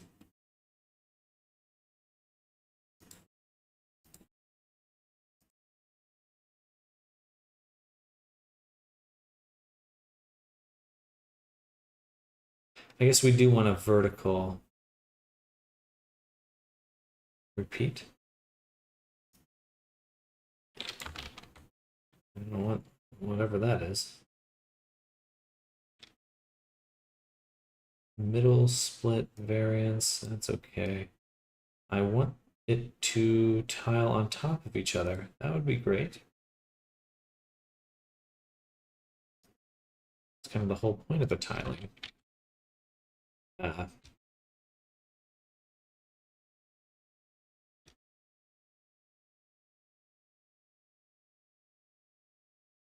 Scatter, I guess, versus tile.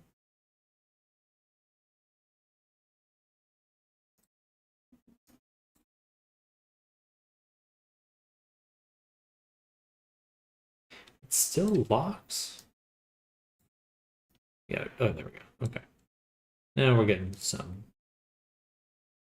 somewhere.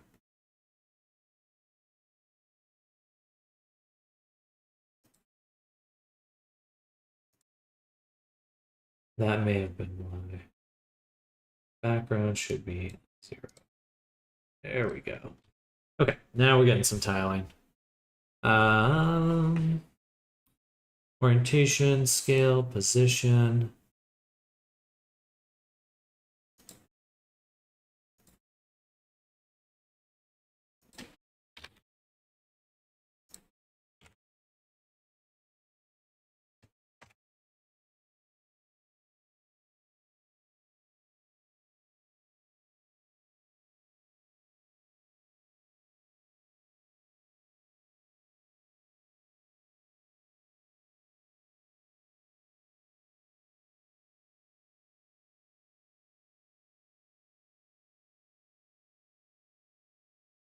All right, there we go.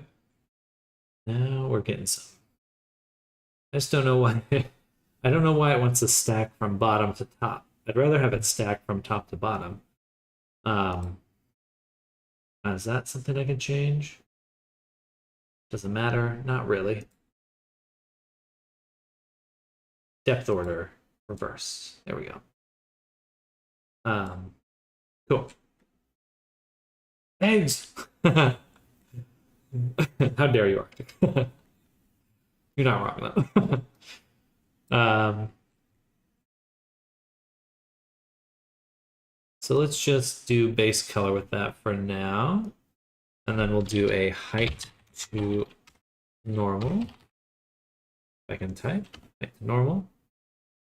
And guess what? We'll put that in the normal. That. Good. And then let's just change this a little bit. Format, strength. I don't know what world units means in that case. Just try that for now. Roughness. We'll take our tile scatter and do a gradient map for both of them.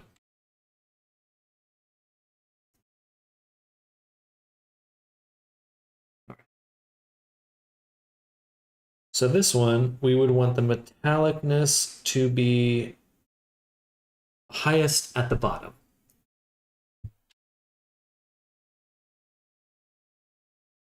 And a little less at the top. So perhaps something like that. For the roughness, we want less roughness at the bottom and maximum, not maximum, but I think we'll kind of push it there because we just want only a little bit of a highlight. We don't want it full roughness. I don't know, maybe. I don't know, maybe. Something like that. Okay. If we change the oval shape, will it change all of them because they're linked like that? Exactly, exactly. So if I go back and we change anything about these previous ones, it'll inherit down the line. In fact, I do think that I would like a levels right here, so I can kind of tweak how sharp the intensity is here. A little bit more rounded.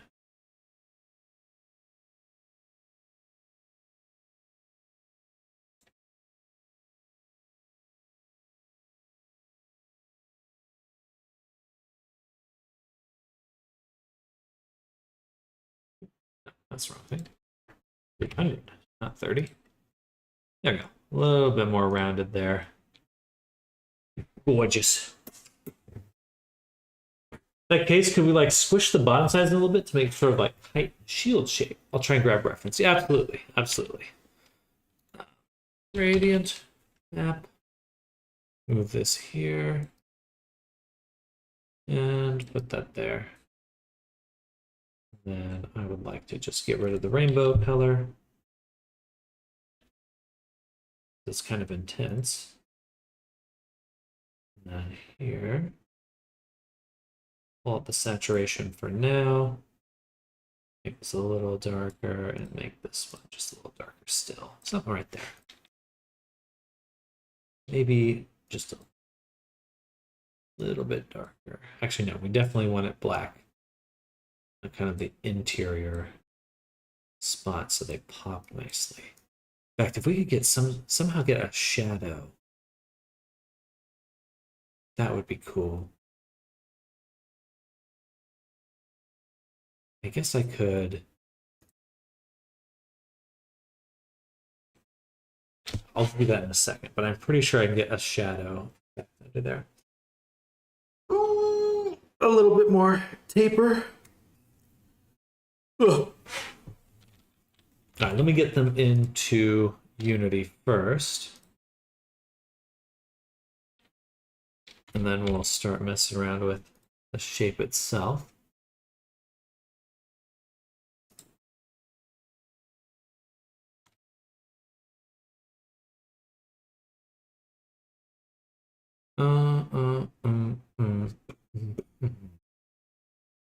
I think we'll make a new template, which we're going to call RGBA color mask.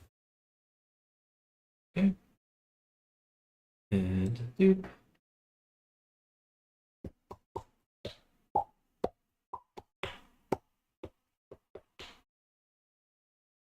Normal.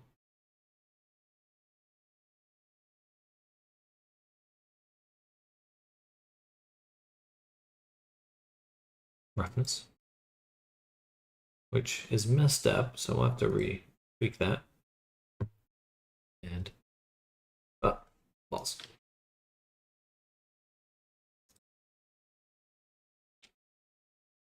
Yeah. And match all. Okay, so we set the output layer, and we just want 512 by 512, I think so. It's the tiling texture, so we really don't need too much. Now we can fill out all these little options for the texture of the base color, the normal map, which we need to fix. And then we can turn on metallic smoothness and drop our metallic smoothness into here and smoothness into here, which they look a little off. 1, 1, those are tiling fine. 7, 7, 7, 7, everything should be tiling right. So it must be the stochastic sampling. There we go. And then I don't think we'll want 7 by 7. Do 20 by 20. Wish I could tie all these values together. Something's still wrong with the UV or the. Something seems off. Multiply. Nice.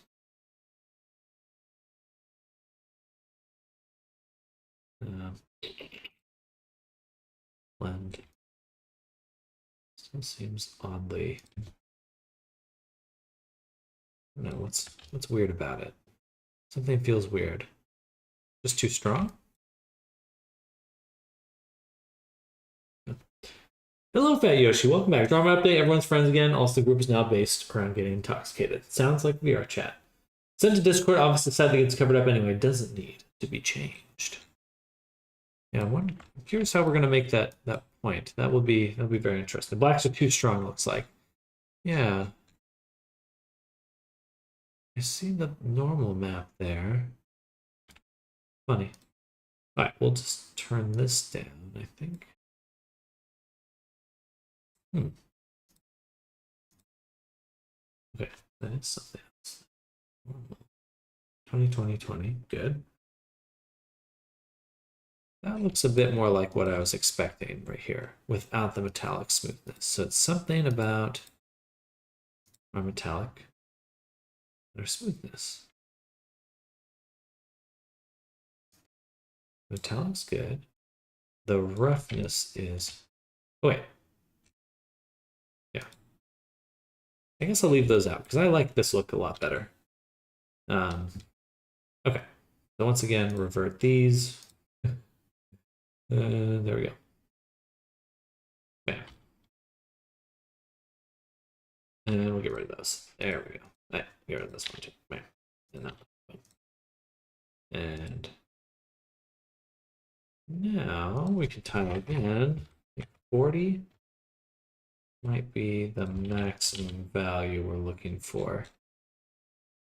And then when we lower this color, it's still not changing too much. Oh yeah. Oh yeah. Let's do 0.5. That normal blend. So it picks up a bit of the autumn texture. Where's Dr. Child Lecturer not calling the police? Oh, the police. We also made a diss track. All right.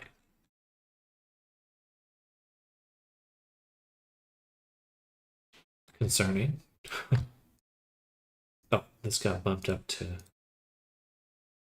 2048. We do not need it at 2048.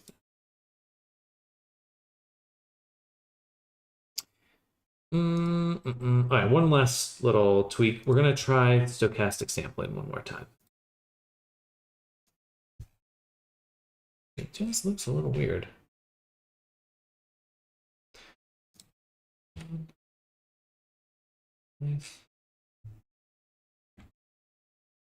Yeah, we're getting this kind of blurriness that I don't like.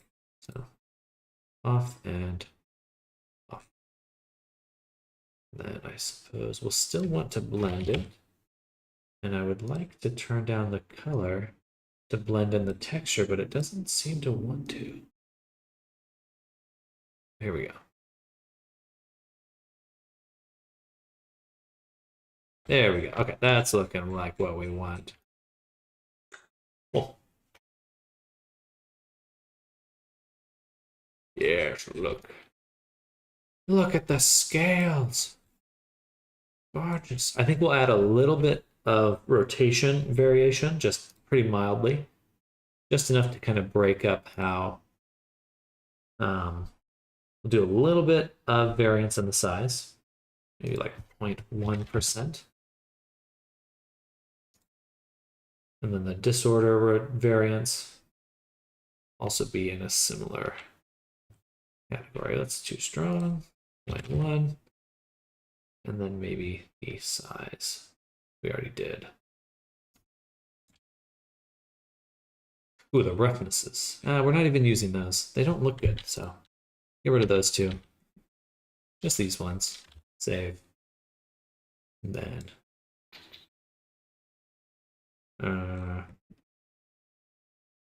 it's still be nice to add a little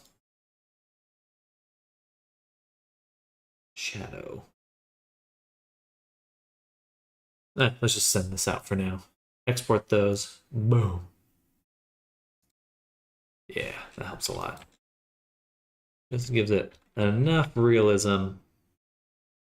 Just enough. Cool. All right.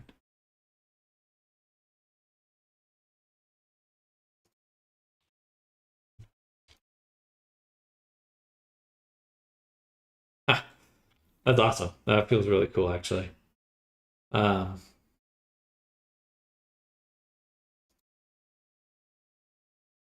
I keep wanting to mess around with the custom smoothness.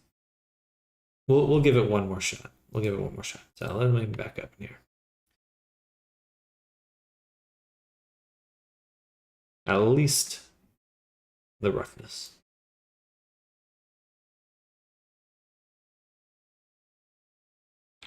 The difficulty is I can't choose how I blend the metallic together.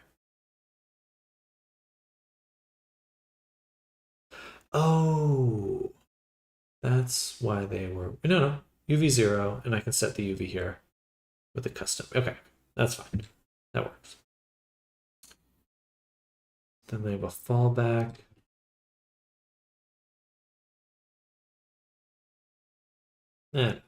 Seems a little off. Super strong there.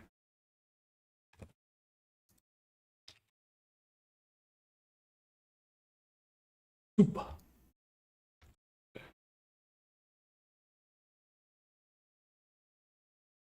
So roughness would be 0 roughness in the crevices, which means it's super smooth. So let's flip these. That's not what I want. Flip these. Yeah. Because that way it's rough in the crevices and smooth on top. Okay.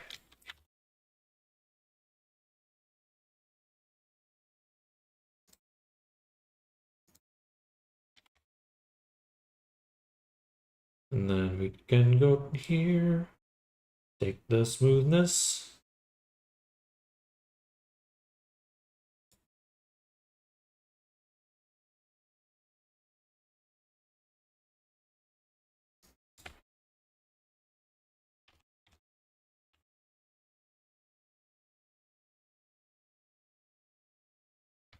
I think I messed that up again.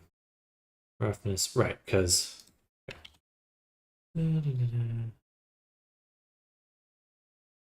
yeah, it's getting inverted. I keep forgetting.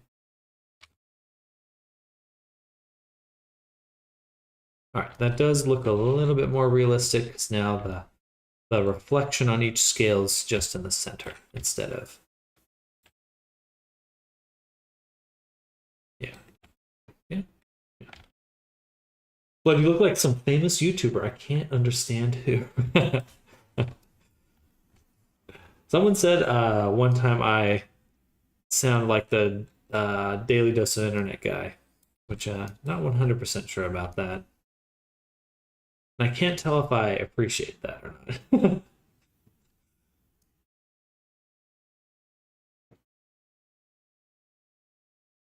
Mm.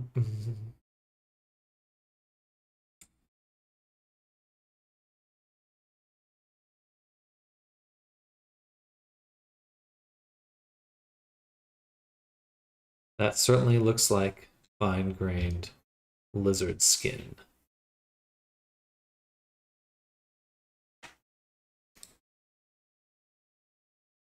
Just a little too strong.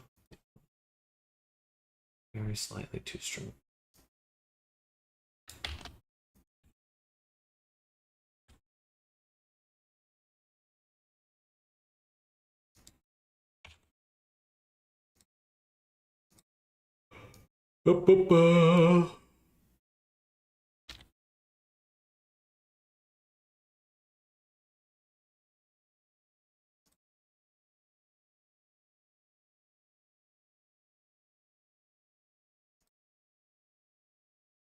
All right, in 30 minutes, we're going to switch over to our other character, our Transformer robot guy we're working on.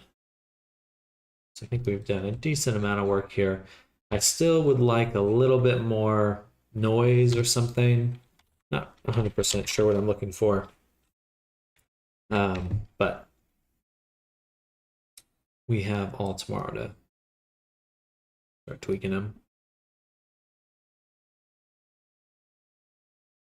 The reason I'm changing this to a reroute, that's going to make it a lot easier to make further changes. How much do I charge for avatars? I charge around $1,000 for a from scratch avatar.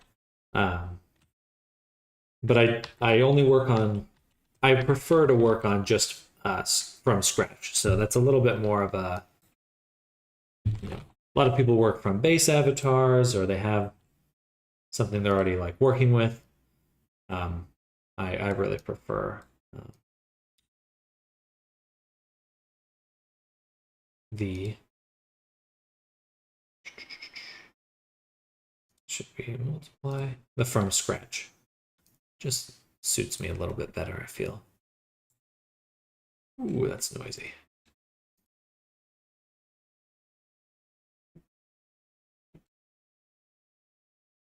Back to normal. Let's see.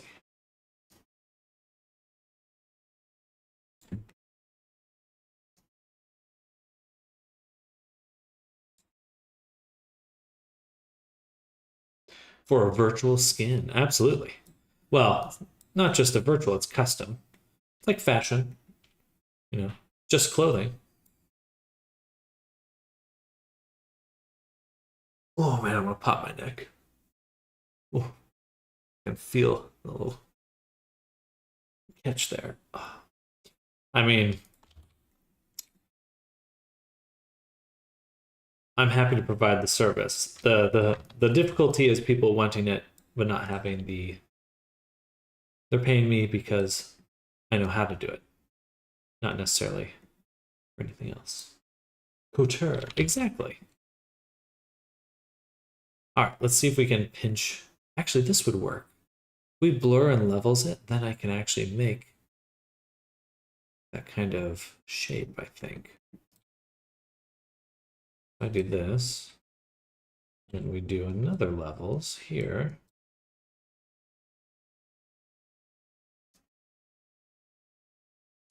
Are you a VR chat player? It doesn't seem, feel like you should look at a little closer at the little VR chat. I feel like your eyes will be opened as to the,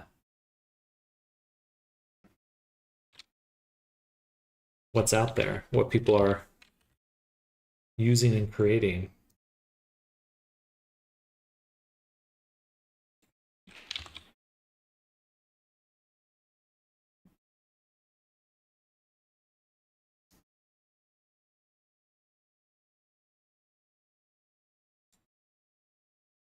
There we go.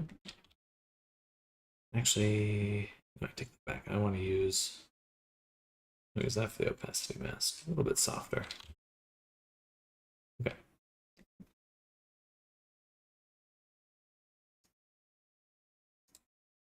Okay.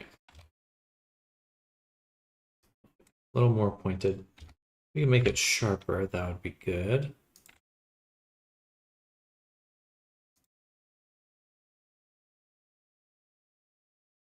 This is an okay way to do it. I think probably need just a little bit more custom.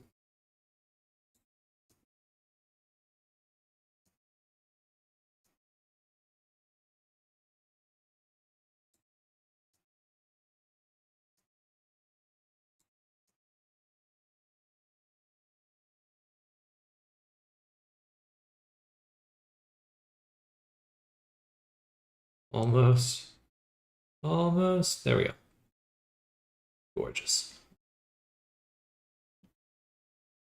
And then let's take our blend. We're going to do height, do ambient occlusion. And then I'll do one more little blend here. Like this, set this to multiply, and then put that here. Oops.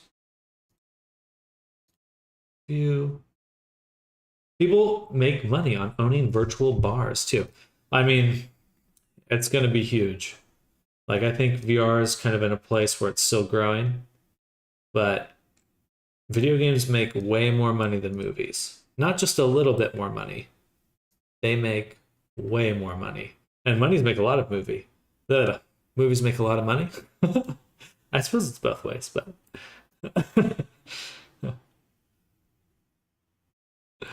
out of the future, buddy.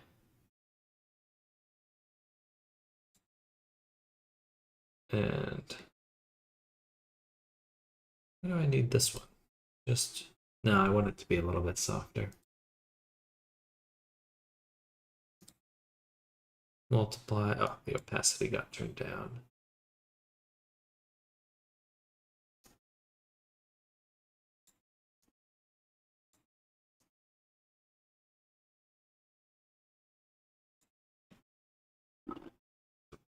Excuse me. Can I go the other way and do like a linear dodge? I can turn down. It doesn't look super good, to be honest. Yeah, let's just undo that. No, we'll bring this back here. And then I would like a shadow. Lipo Age, where's sharing good tons of VR bitches? Humor. They'll believe me. I should have confidence in a voice changer. It's a little funny to make fun of virtual bars and then it's all virtual. I'll just say that. Let's leave it. I'll just leave it there.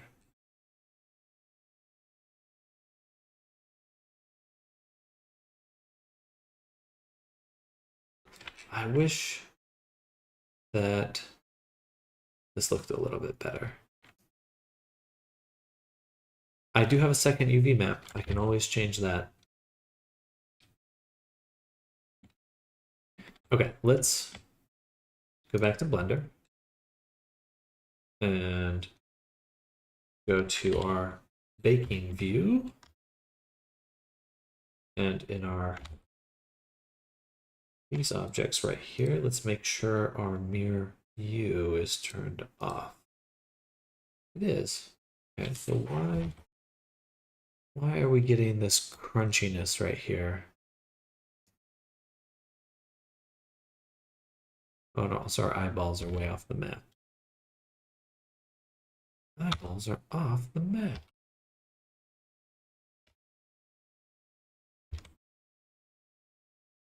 I send a little zoom in on the new scales along the face. I want to send a screenshot to the group. Sounds good. Give me one moment. Gonna drop the eyeballs in here.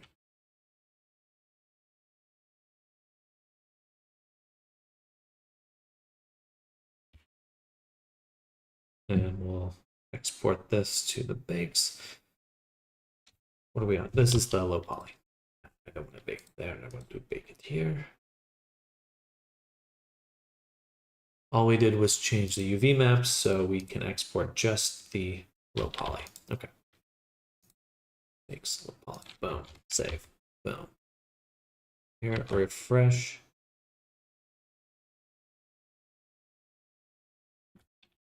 Oh, of course. That's why it's breaking. There's no displacement. We have to make a displace for the cages. Okay, let me send that screenshot. Yeah, just keep in mind it's very early stages for this. So, in fact, let me send the latest one.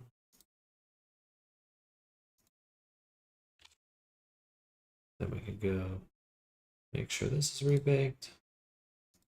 And make sure that's rebaked. All right. Makes me want to touch it. Good. Good. Tactile. ASMR dragon scales.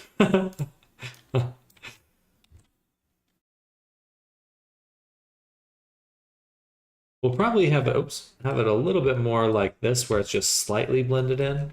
The really, really strong blend in feels too strong. So I think we'll want to have this in between look. It's a little bit nicer, honestly. Yeah, we'll come back to that.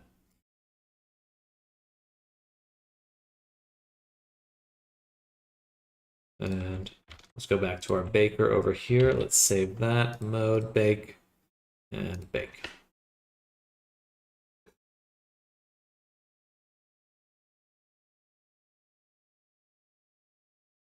Time for food and a movie. Have a nice rest of your day, all. Same to you, Arctic. Enjoy your day. Thanks for hanging out. We'll catch you tomorrow. All right, I've sent a screenshot of both the previous triangle scales and those new ovoid ones. Gonna see whichever one prefers. Sounds good. Sounds good. So to work, honest, if I saw a Mandem or crop the avatar, laughing that it costs $1,000, might laugh in their face so hard they will smell. Well, no. It takes some maturity to recognize class. That's all I'll say. I think it's pretty easy in life to recognize that different people value different things and be able to live with that.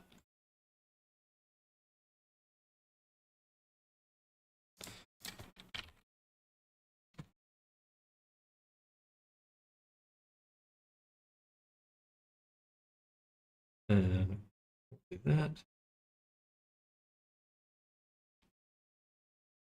And right, I need to go into Blender and go to Baker, deselect, low poly, and let's do the displace.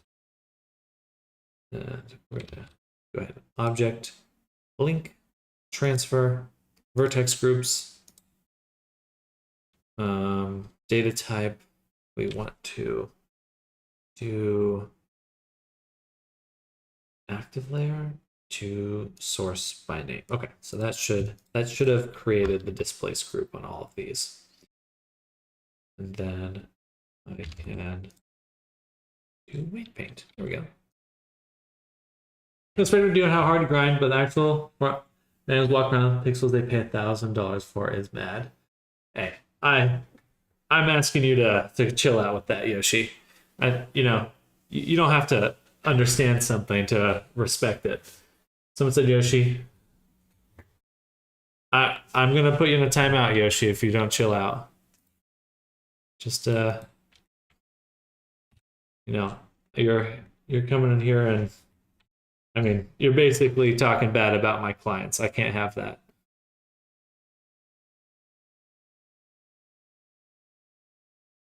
I will not stand for that.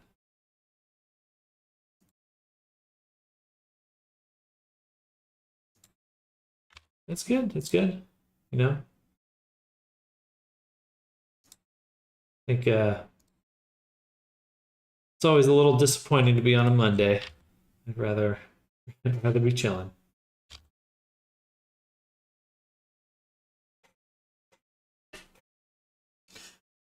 I like to run a joke that all furries are rich. Give her life a little bit sentimental. I feel like very young VRC doesn't attract that crowd. It doesn't really bother me. Absolutely. Absolutely. I think there's always going to be something out there that's not for you.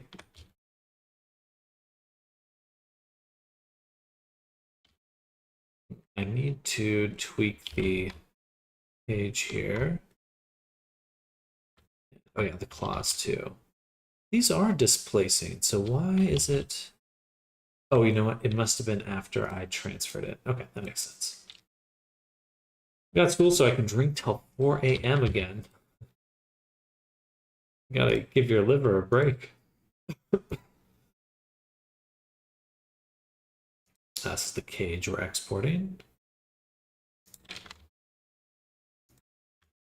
Mode bake. Control R. Save. 12:45, bottle number 1 is getting started. What's the cage do? So when you're baking the details, you basically are sampling the mesh, the high poly mesh, what does it look like here? What does it look like here? And you'd go through the whole mesh sampling it. The cage determines where that sampling points starts. So if I zoom in here, you can kind of see it here. So this gap here, the cage determines where the ray starts and samples from. If I didn't have a cage, it does kind of this just like general displacement. And this can get a little bad because it doesn't fit nicely. So with a cage, you can get like a really, really precise fit. Cut through a long line of alcoholics. My alcoholic tolerance through the roof. I mean, how long did it take an avatar like it take to make from scratch? If I was just focusing on one, perhaps like 2 weeks. But I like to do a few at a time just because it makes my income a little bit more stable. It's about a month. Really, it's like a month is what we're looking at right now. And I'm starting to get to the point where I'm actually getting some assistants to help me. So I think I'm basically hoping to make like a little studio as time goes on. So that's what I'm excited about. That would be a good place to be because I've always wanted to do a little more, kind of like make games or whatever. You can imagine tons of different stuff, but I think I'm in a good position for growth, which is really exciting. Awesome. Thank you, Jinwa. I appreciate that. But yeah, about a month. I usually tell my clients now 3 to 4 weeks because my timelines have changed a little bit, and I'd love to be done in like just a day, but we're not there yet. We're not there yet. But maybe someday.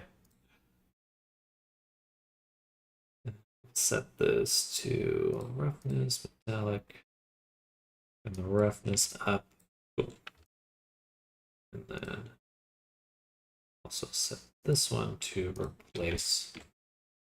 There we go. You have another job that this is actually what I do full time. This is what I do full time. All eternal flesh is black, using the same texture. Use my other commission. Tongue fades to dark purple at the tip as well. Gotcha.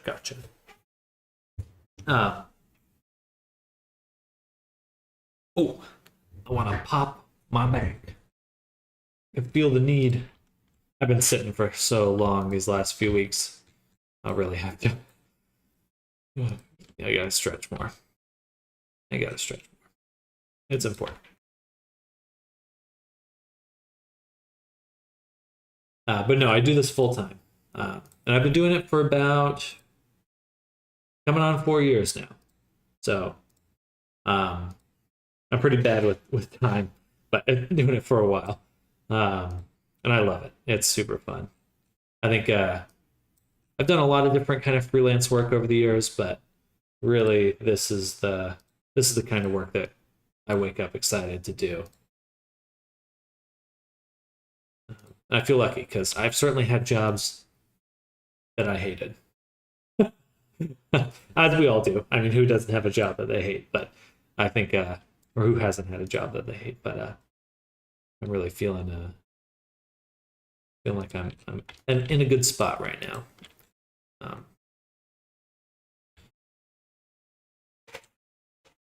Welcome to some Mandem. I don't know what that means. And the gym asked me 3 times how many reps I've left the start machine, and I have to repeat multiple times. Man continues to annoy me. But yeah. Oh, perfect.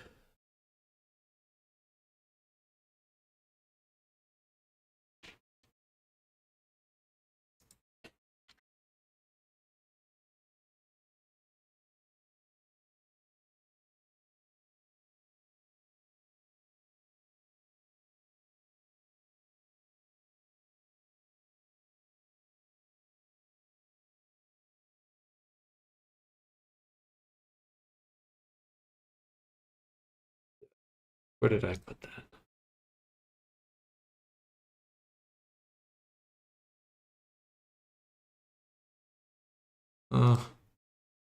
When I record something, I really have to remember to make a video of it.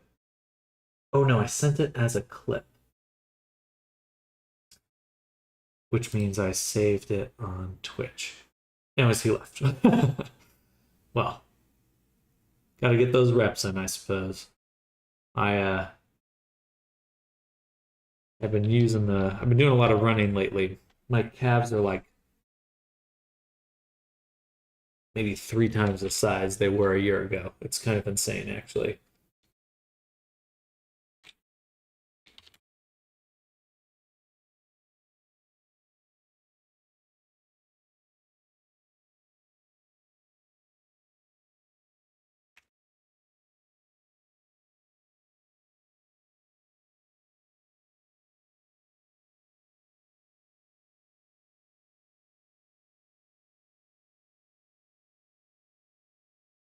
And let's do, no.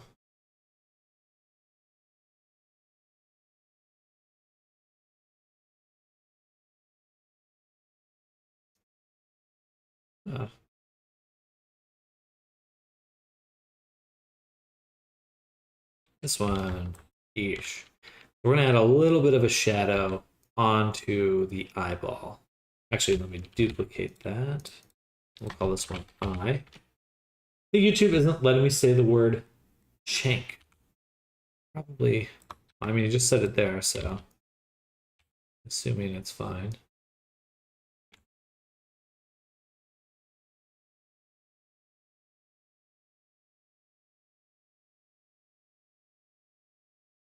All right, right about there. Right about there, we've got a little gradient on the eyeballs. Cool. Let's do another one. This one will be the gums, so we'll call this mouth. And we'll drop this right here. Do a few of them actually, because I want one on the top. Like so.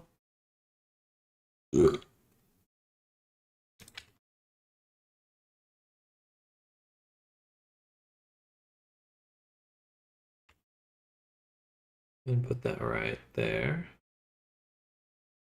Then rotate. And put it right there. Oh, dang it. I kind of missed the spot there. Okay, there we go. Some nice shadows. All right. We will come back to that. Still more work to do there, but the mouth is coming together. Looking super good. We're going to want little shadows on the teeth, and I'm also going to sculpt the actual gum line, mouth cavity, and tongue to get a bit more detail in there. But we've got everything set up to start baking now, so it should be pretty easy. Cool. And actually, we'll add the frills too, because I want to bake in the ambient occlusion on, well, I take that back. We'll want it on the frill itself, or these little stems, but I don't want a really large shadow on the neck, because that'll look strange. All right, 1 second, y'all. I have to look something up and then send a message out. Apologies, chat.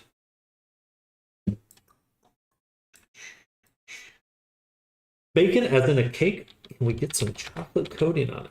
Metallic silver, at the very least. Baking in this case refers to one of these technical processes that we do.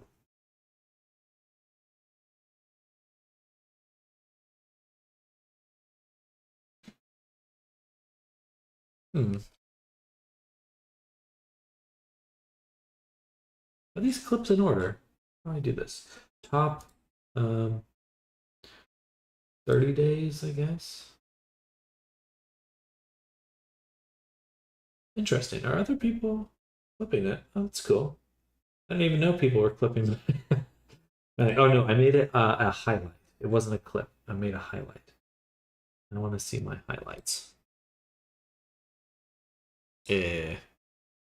Videos. Broadcasts. Highlights. View all. I swear I made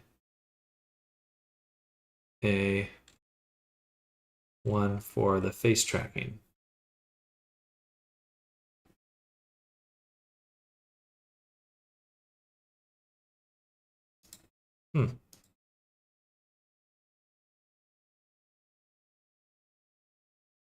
Oh no, because it's not through Twitch. It was through YouTube. Oh, how do I find that?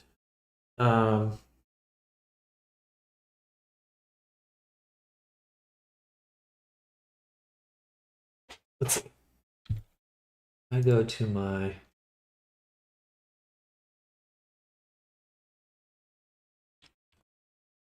Can I search through all my messages?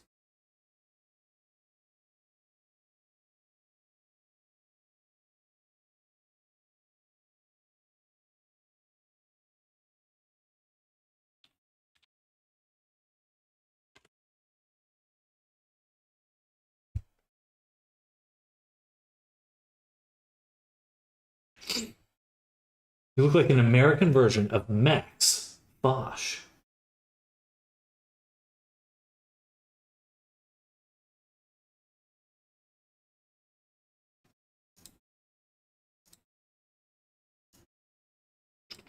Sorry, 1 second, y'all.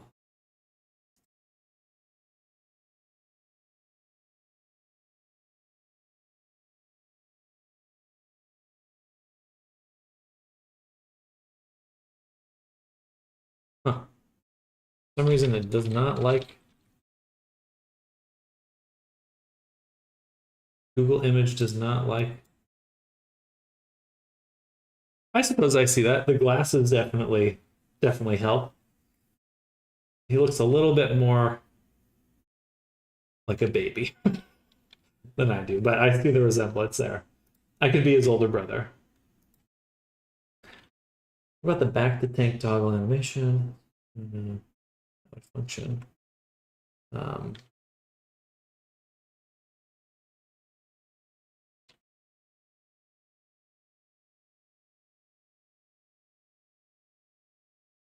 American Him.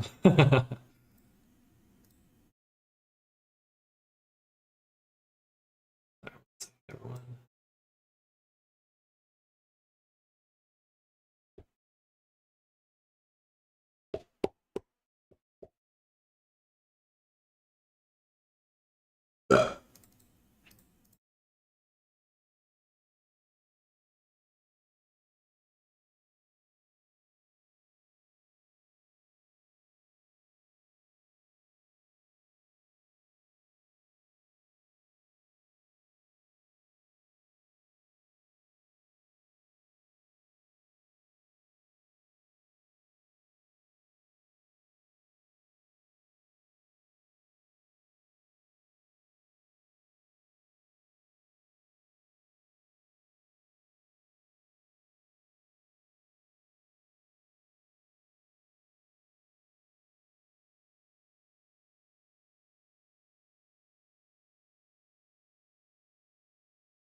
That's good. All right, I need to look through my YouTube channel really quick.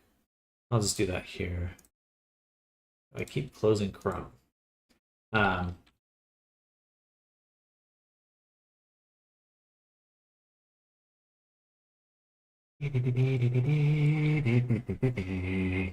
so what we're looking for is when I was working on a face tracking for one of my characters.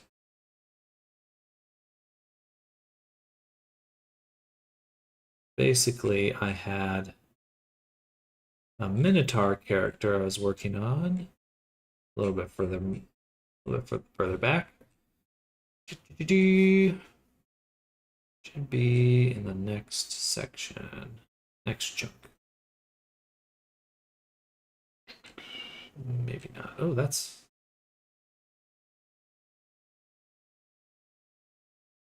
Oh, that's when I started. Okay, never mind. Oh, here we go. So one of these ones, I have face tracking that I'm doing.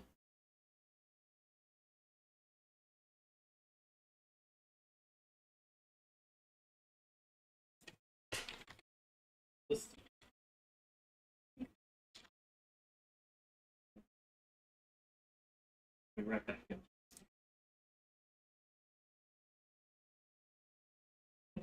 There. Who is this goofball? It's me. It's me. Oh, there we go. Perfect.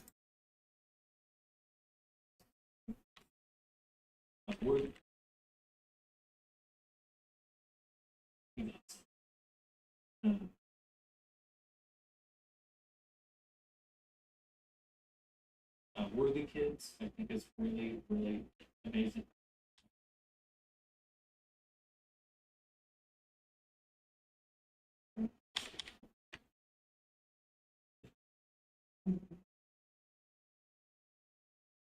Cool.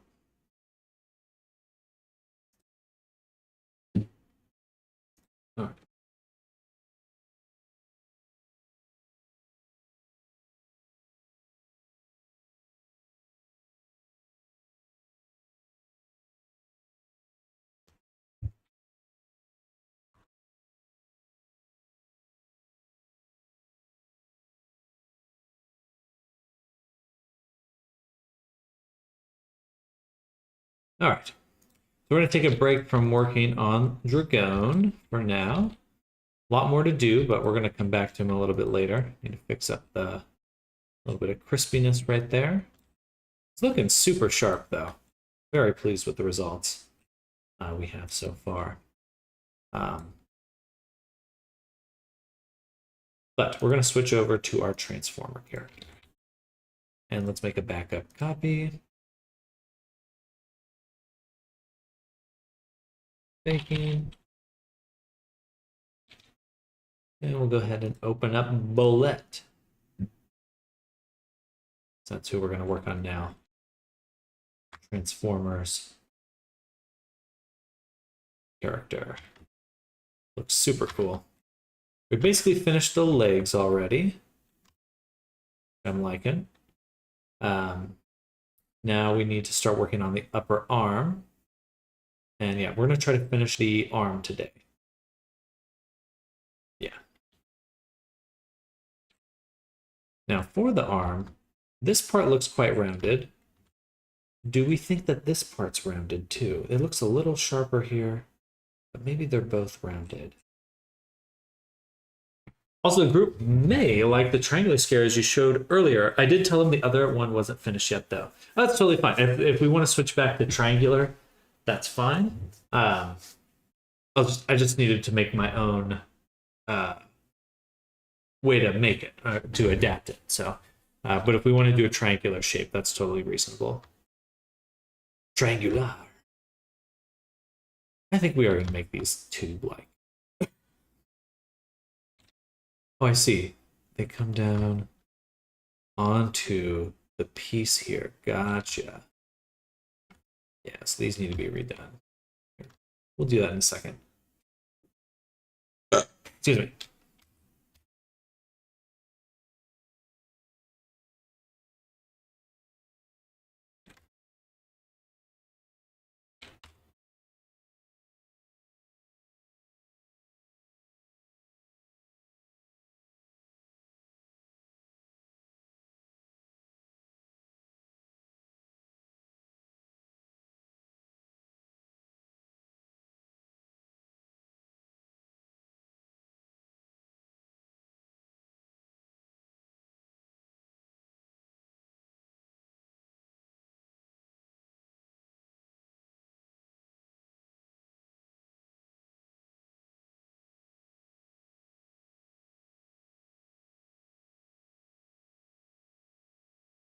Ah, close the menu. All right, I'll be right back. I have to go to the restroom. 1 moment.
Sorry for the big delay.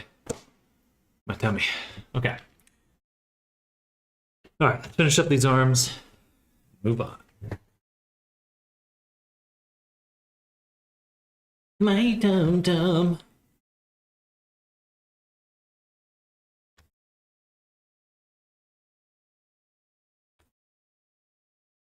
I think of the best way to make this little piece on the edge.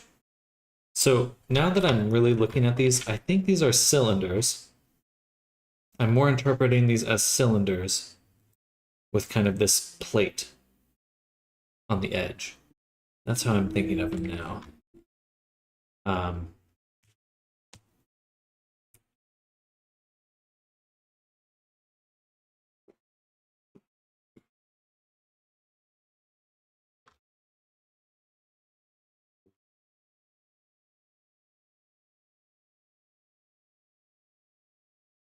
That's exactly what we'll do. We're going to try to do.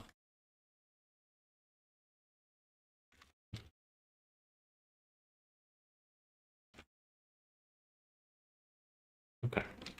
Let's also slap on the bevel mod. Grab that subdivision one more time.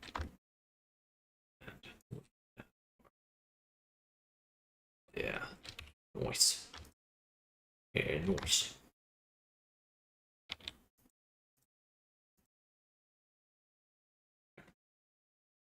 Looks pretty good.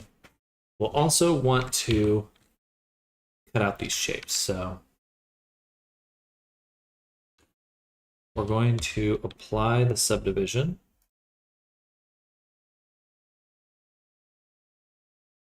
On one level. Duplicate and apply. We get this nice edge in the middle while retaining the shape. Bevel it. Bevel it or just cut it.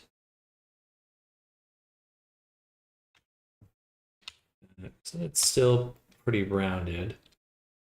We can cut it again. Why couldn't I cut it this way?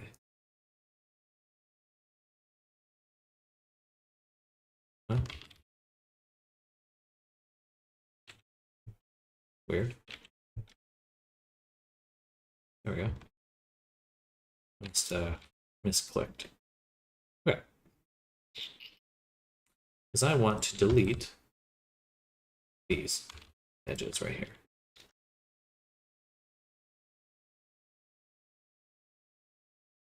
Here.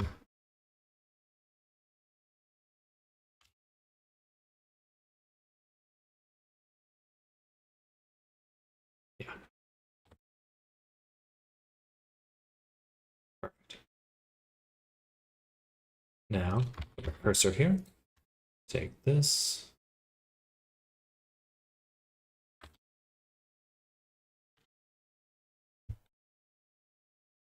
I really could just get your mod. Right.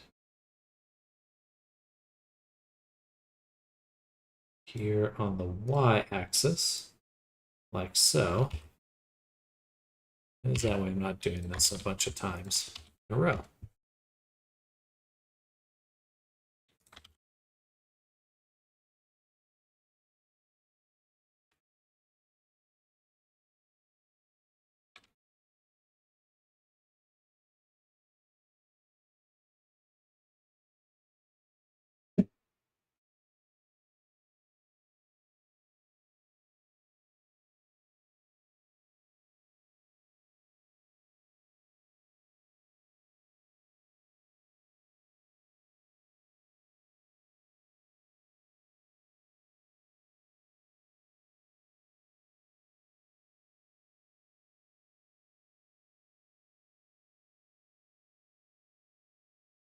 All right, looks good.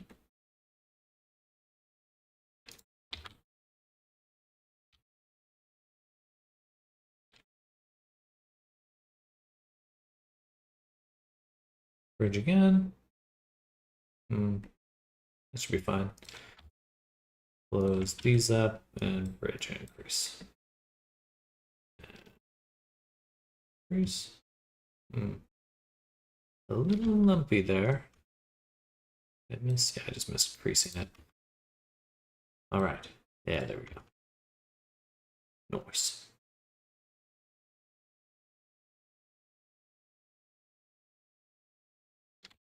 Really? Must be, yeah, okay. Beautiful.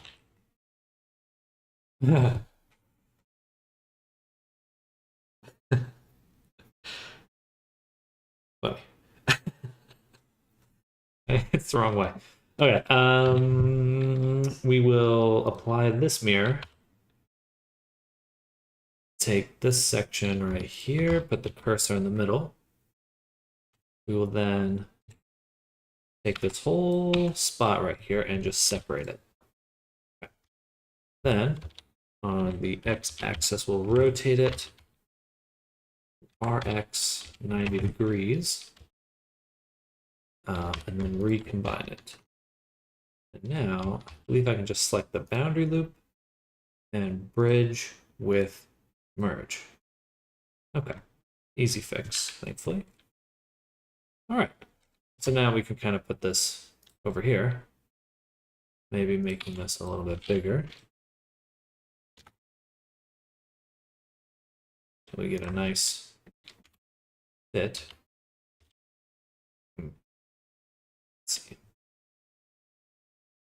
It's a little wobbly. Oh.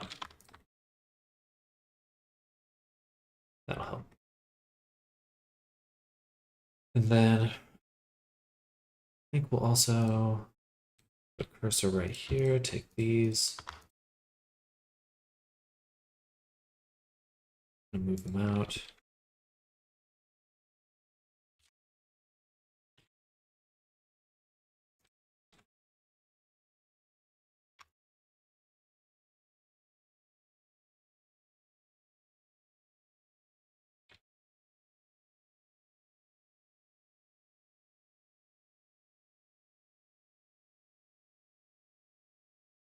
Oh, I see.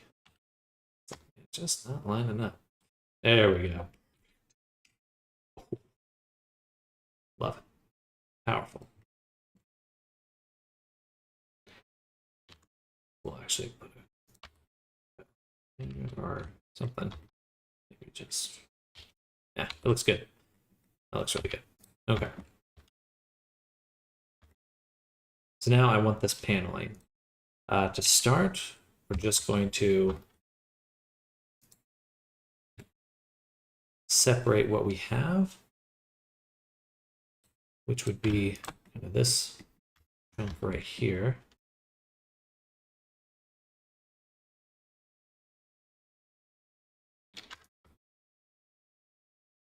Yeah. Duplicate and separate that. Run a cut.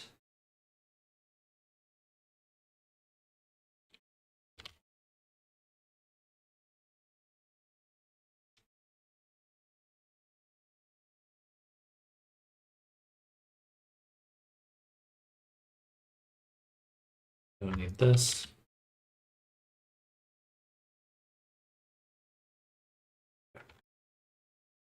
Select the boundary loop, crease it.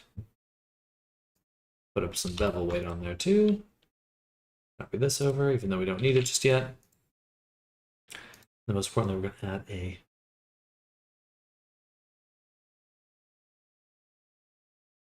a shrink wrap.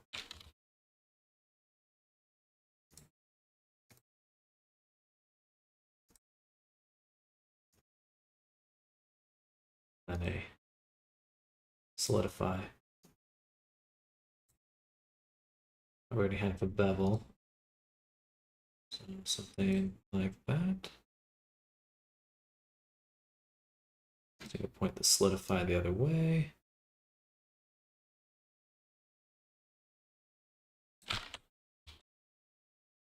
Oh, duh. Best to put the shrink wrap. Or the solidify. There we go. Looks like that should be working. It is working. It's working just fine. All right. Good. So now what?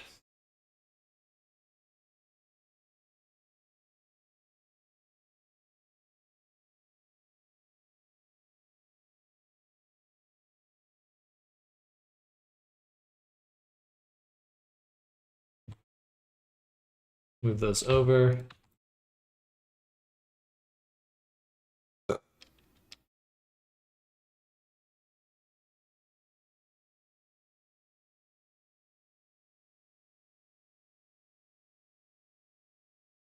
Cut those, and then we're going to crease this edge here.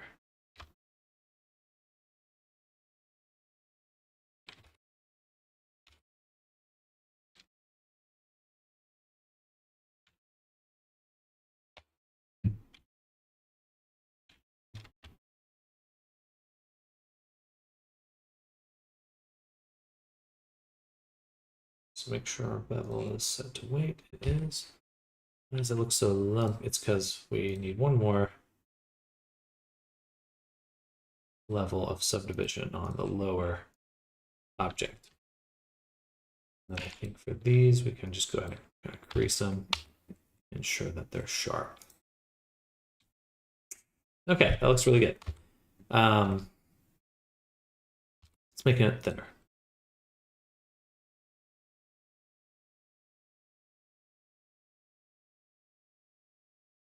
Let's say right about there.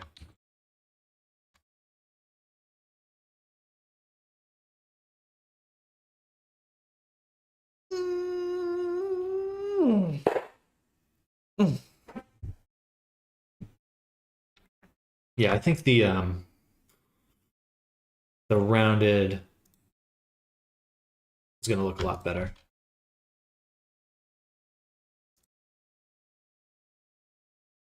So for this one, we'll duplicate and do Alt S, kind of scale it out, and then change our shrink wrap change our shrink wrap to this one. There. That's good. Oh, I see. Still attached, separate. One goes here. This one goes here. And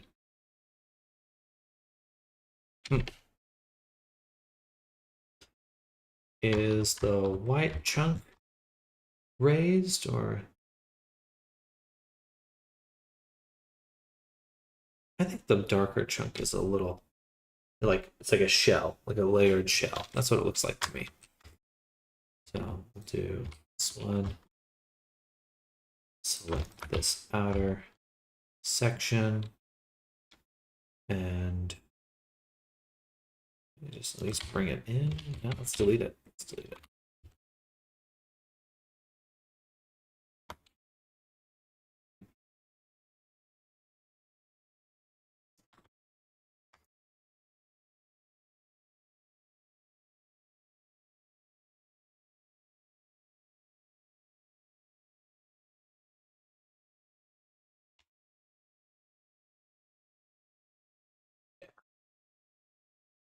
Yeah, like that. Okay. For our solidify, just a little thinner, 0.003.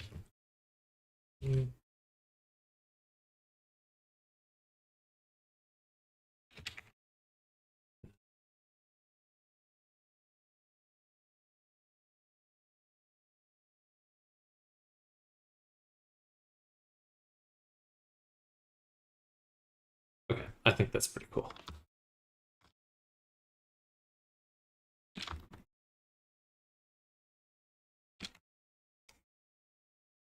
Gorgeous. Still a little octagonal. I might be able to turn that into a circle. If I do this. Excuse me.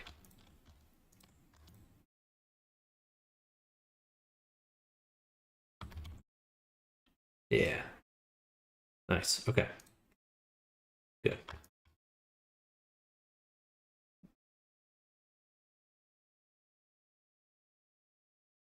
That's going to work really nicely.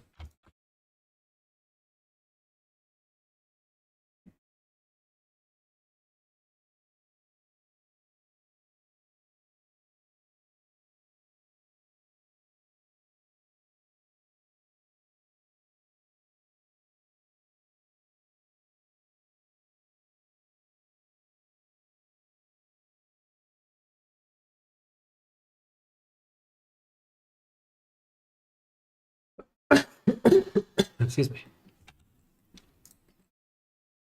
Much nicer.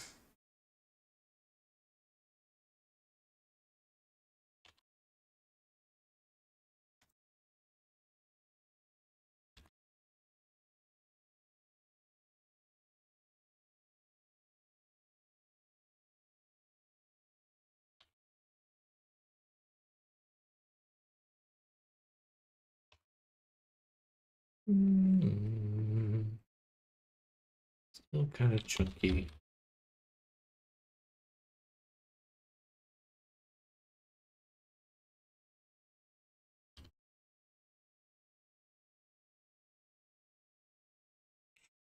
Okay. One limb down.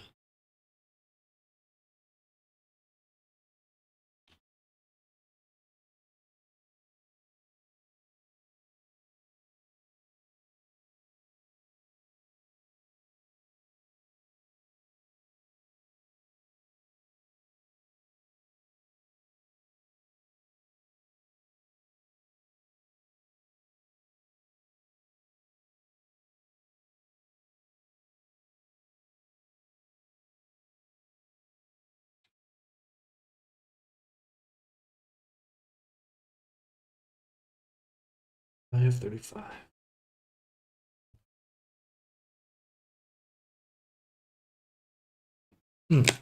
Forgot how to respond.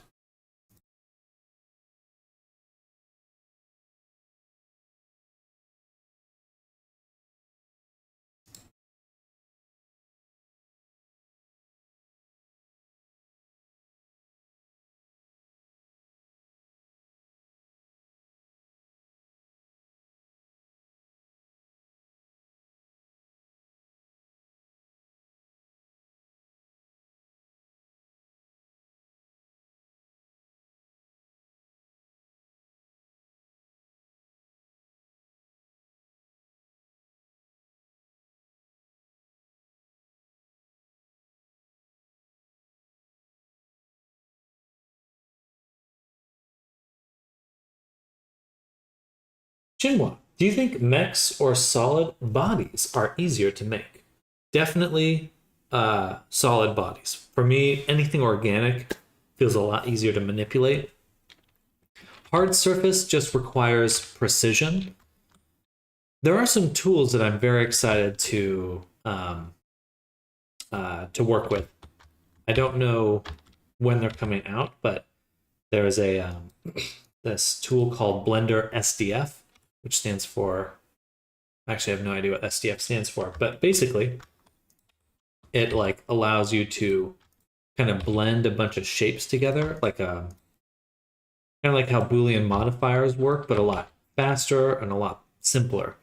And I'm pretty excited for that because honestly, um, I think hard surfaces is really hard. It's a really challenging thing to do, in my opinion.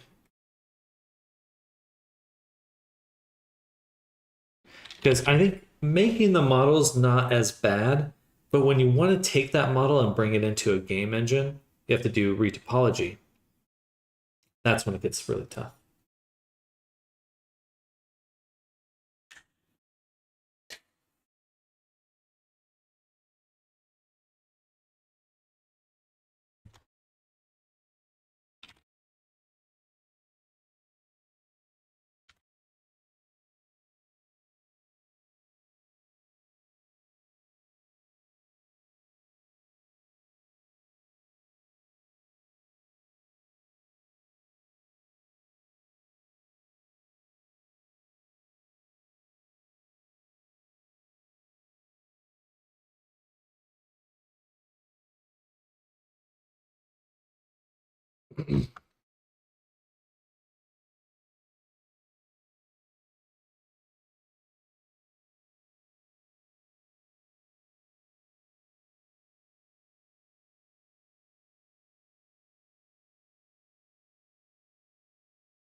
Oh, that looks a little different. I think that's okay. I'm gonna go with this one. So we've already got that going.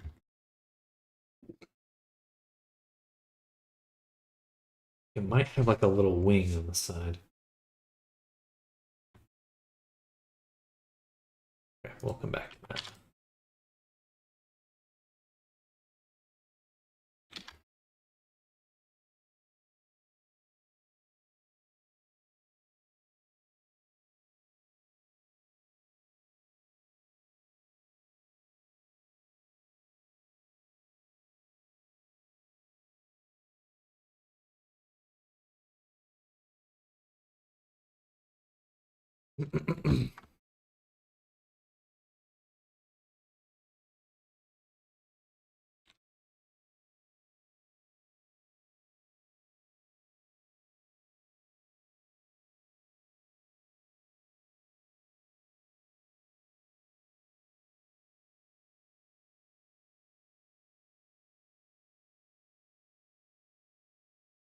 Maybe I should just copy this one.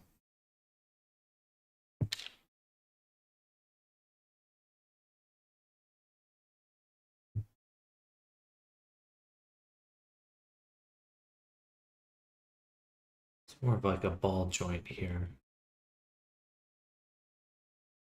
Yeah, I should. Well, no.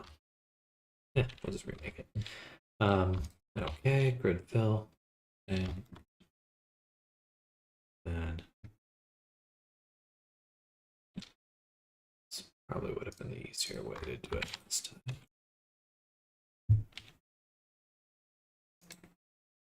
No. Yeah, delete. Take this, duplicate, flip it around, move it over. Yeah.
Okay, so now our little arm here.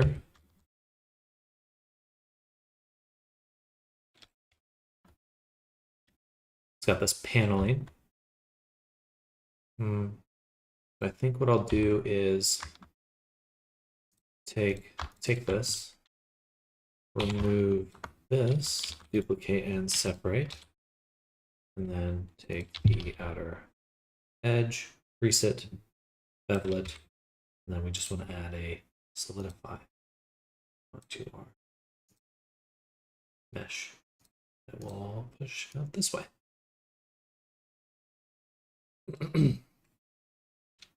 Then we can take this, bevel it again, or crease it, bevel. One more time, collapse, bevel again, then extrude, indent, something to that effect. I guess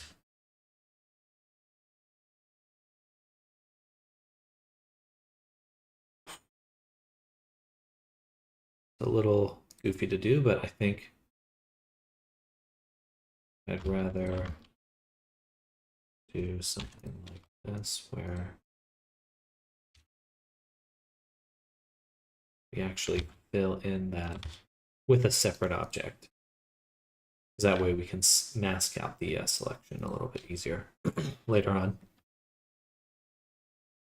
And as well, we can take these rings.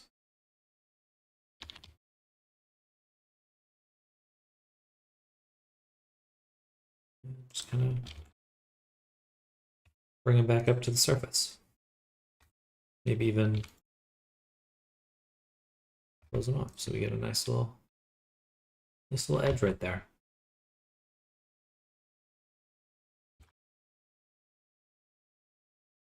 I like that. Yeah, I like that.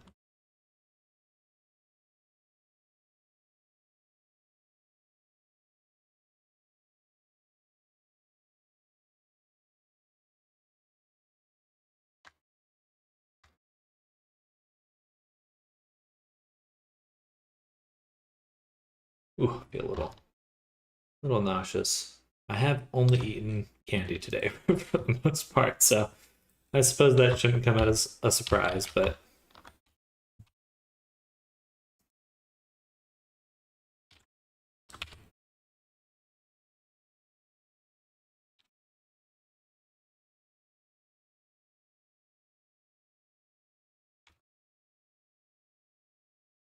excuse me.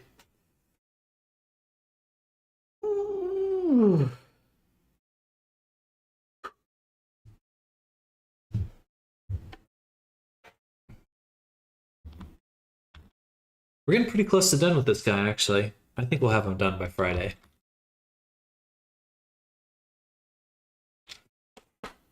We're not making clothes. Excuse me.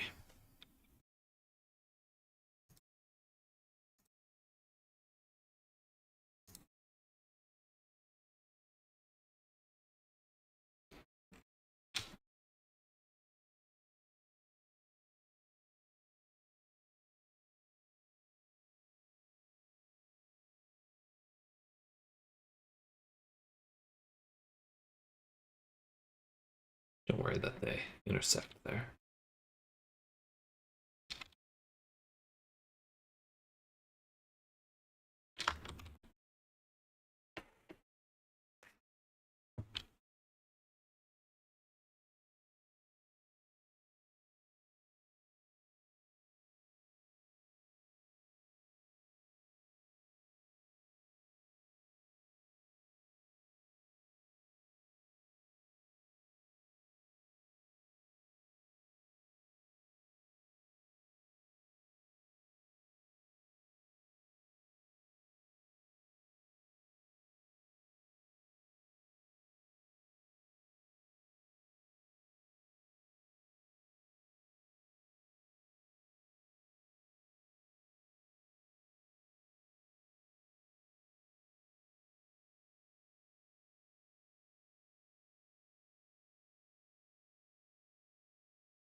Have a softer robot hand is what we're trying to do.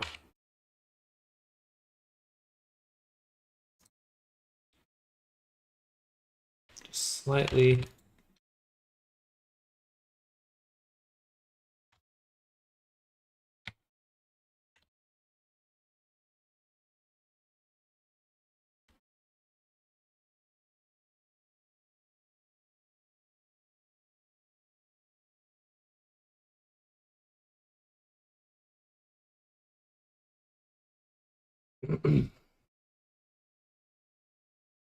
Like that. This line down the middle, and then this ring of where the fingers attach. So I think we'll take this, duplicate, and then I'm actually just going to copy this over to this one. And we'll put the solidify down like that.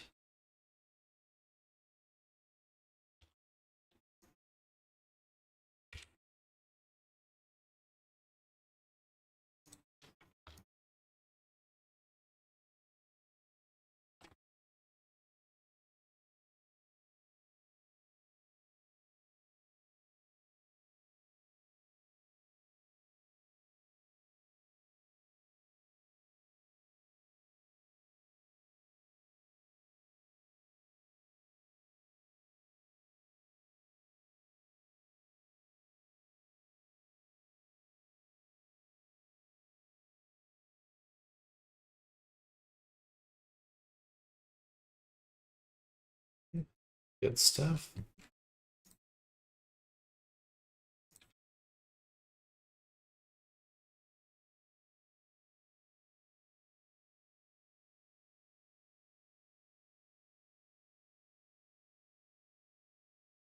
Cool. Now make a cube. Shrink that down. Move it up here. It's going to be our fingers. We're going to keep them real simple because I'm going to use GeoNodes to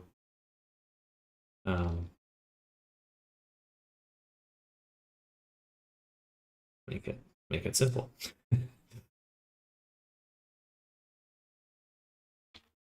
As it turns out, make it simple.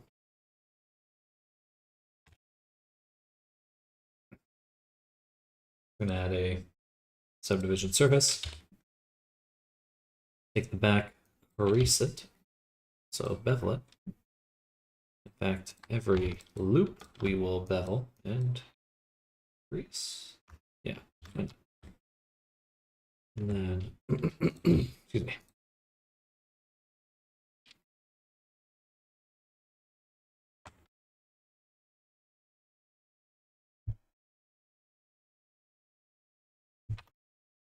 Shade that smooth, turn it up one. And then what we're going to do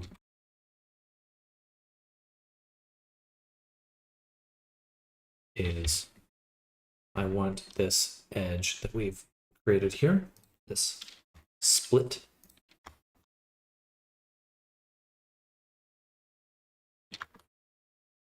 And what we'll do, first mark loop out of it. Then make a group, split, assign. Now they should actually be separated, but we wouldn't be able to tell without something like a solidify. And then, of course, the all consuming bevel. We want the bevel because I like the little edge. I think it looks really good. Actually, I don't think it looks really good. It does look really good.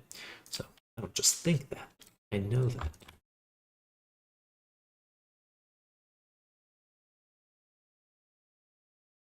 Okay, and then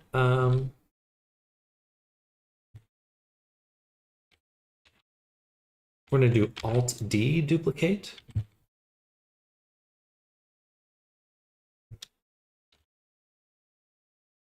Because that way they will share same object info.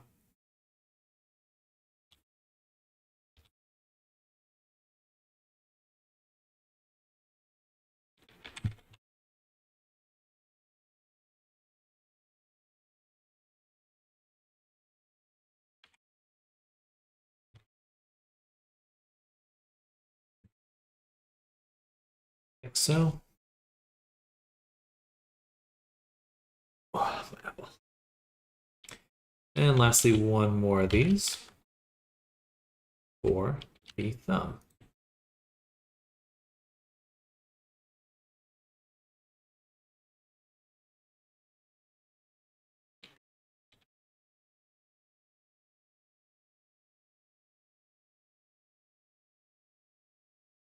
Figure out a little bit more as we go on, but that's a really good starting point. There are these claws too, which are kind of cool. Just separate those right now. And cut it. Select the boundary loop, and of course, relax. Let's get rid of the solidify in this one.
Shade smooth. Go punk. Set shade smooth.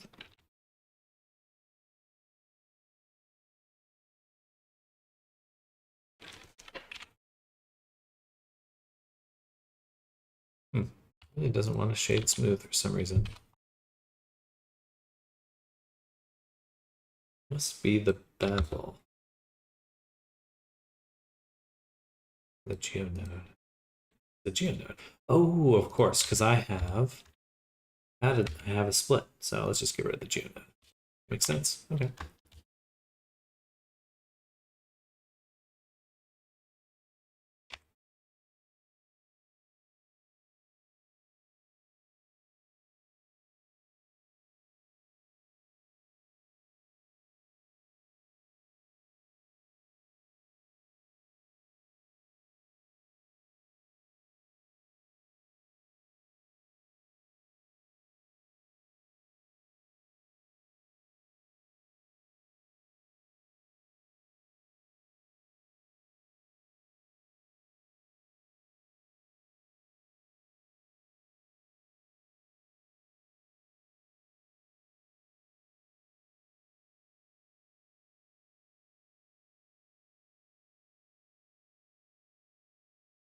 All right. My eyeball itches. My eyeball itches. Let's go ahead and set the origin to the little tip of the finger right here. Say object set origin to 3D cursor. Then I'm going to duplicate these again. Actually, I will first apply the scale. Then I'll do instance duplicate and take the parent, and we're gonna, sorry, take that back again. I'm gonna sample right there. Boom, boom. Set this to local. Okay.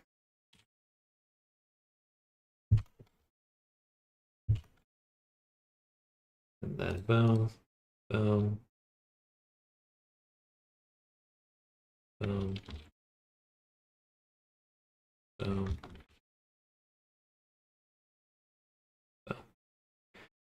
Good stuff. Okay. It's already going to be 6 o'clock. My goodness.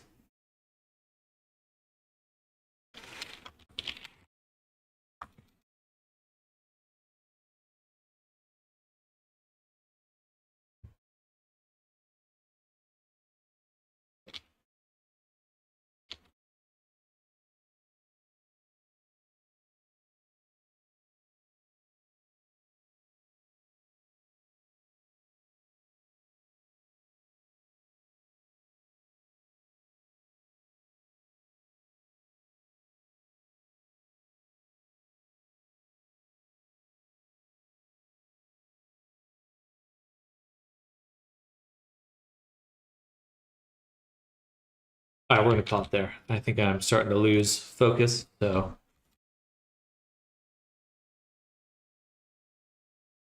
What was that?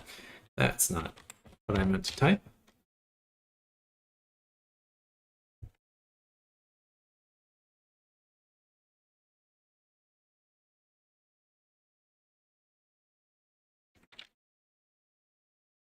Okay. We're going to call it here. Thank you, everyone, for hanging out with me today. It is time for me to end the streams for today. So if you're new here, I'll be back tomorrow for another full day of streaming. So definitely hit that follow, hit that subscribe. If you're interested in an avatar or for mentorship on learning how to make avatars, head to samdutter.com or just email me at samdutter@gmail.com. I would love to work with you. But everyone else, chat, thank you all for hanging out. I hope you all have a wonderful rest of your day, wonderful rest of your week if I don't catch you later. But I will be streaming the entire week, Monday through Friday. So definitely come on back, come on by. I'll be here, and we're going to be making a lot more avatars. I think we'll be able to finish the pony avatar and finish the mech avatar this week. So definitely stay tuned for that if you're interested in seeing how we finalize this process. Magnus, enjoy your day. Thank you for coming by. Everyone else that's lurking out there, see you soon. Bye, everyone. Bye.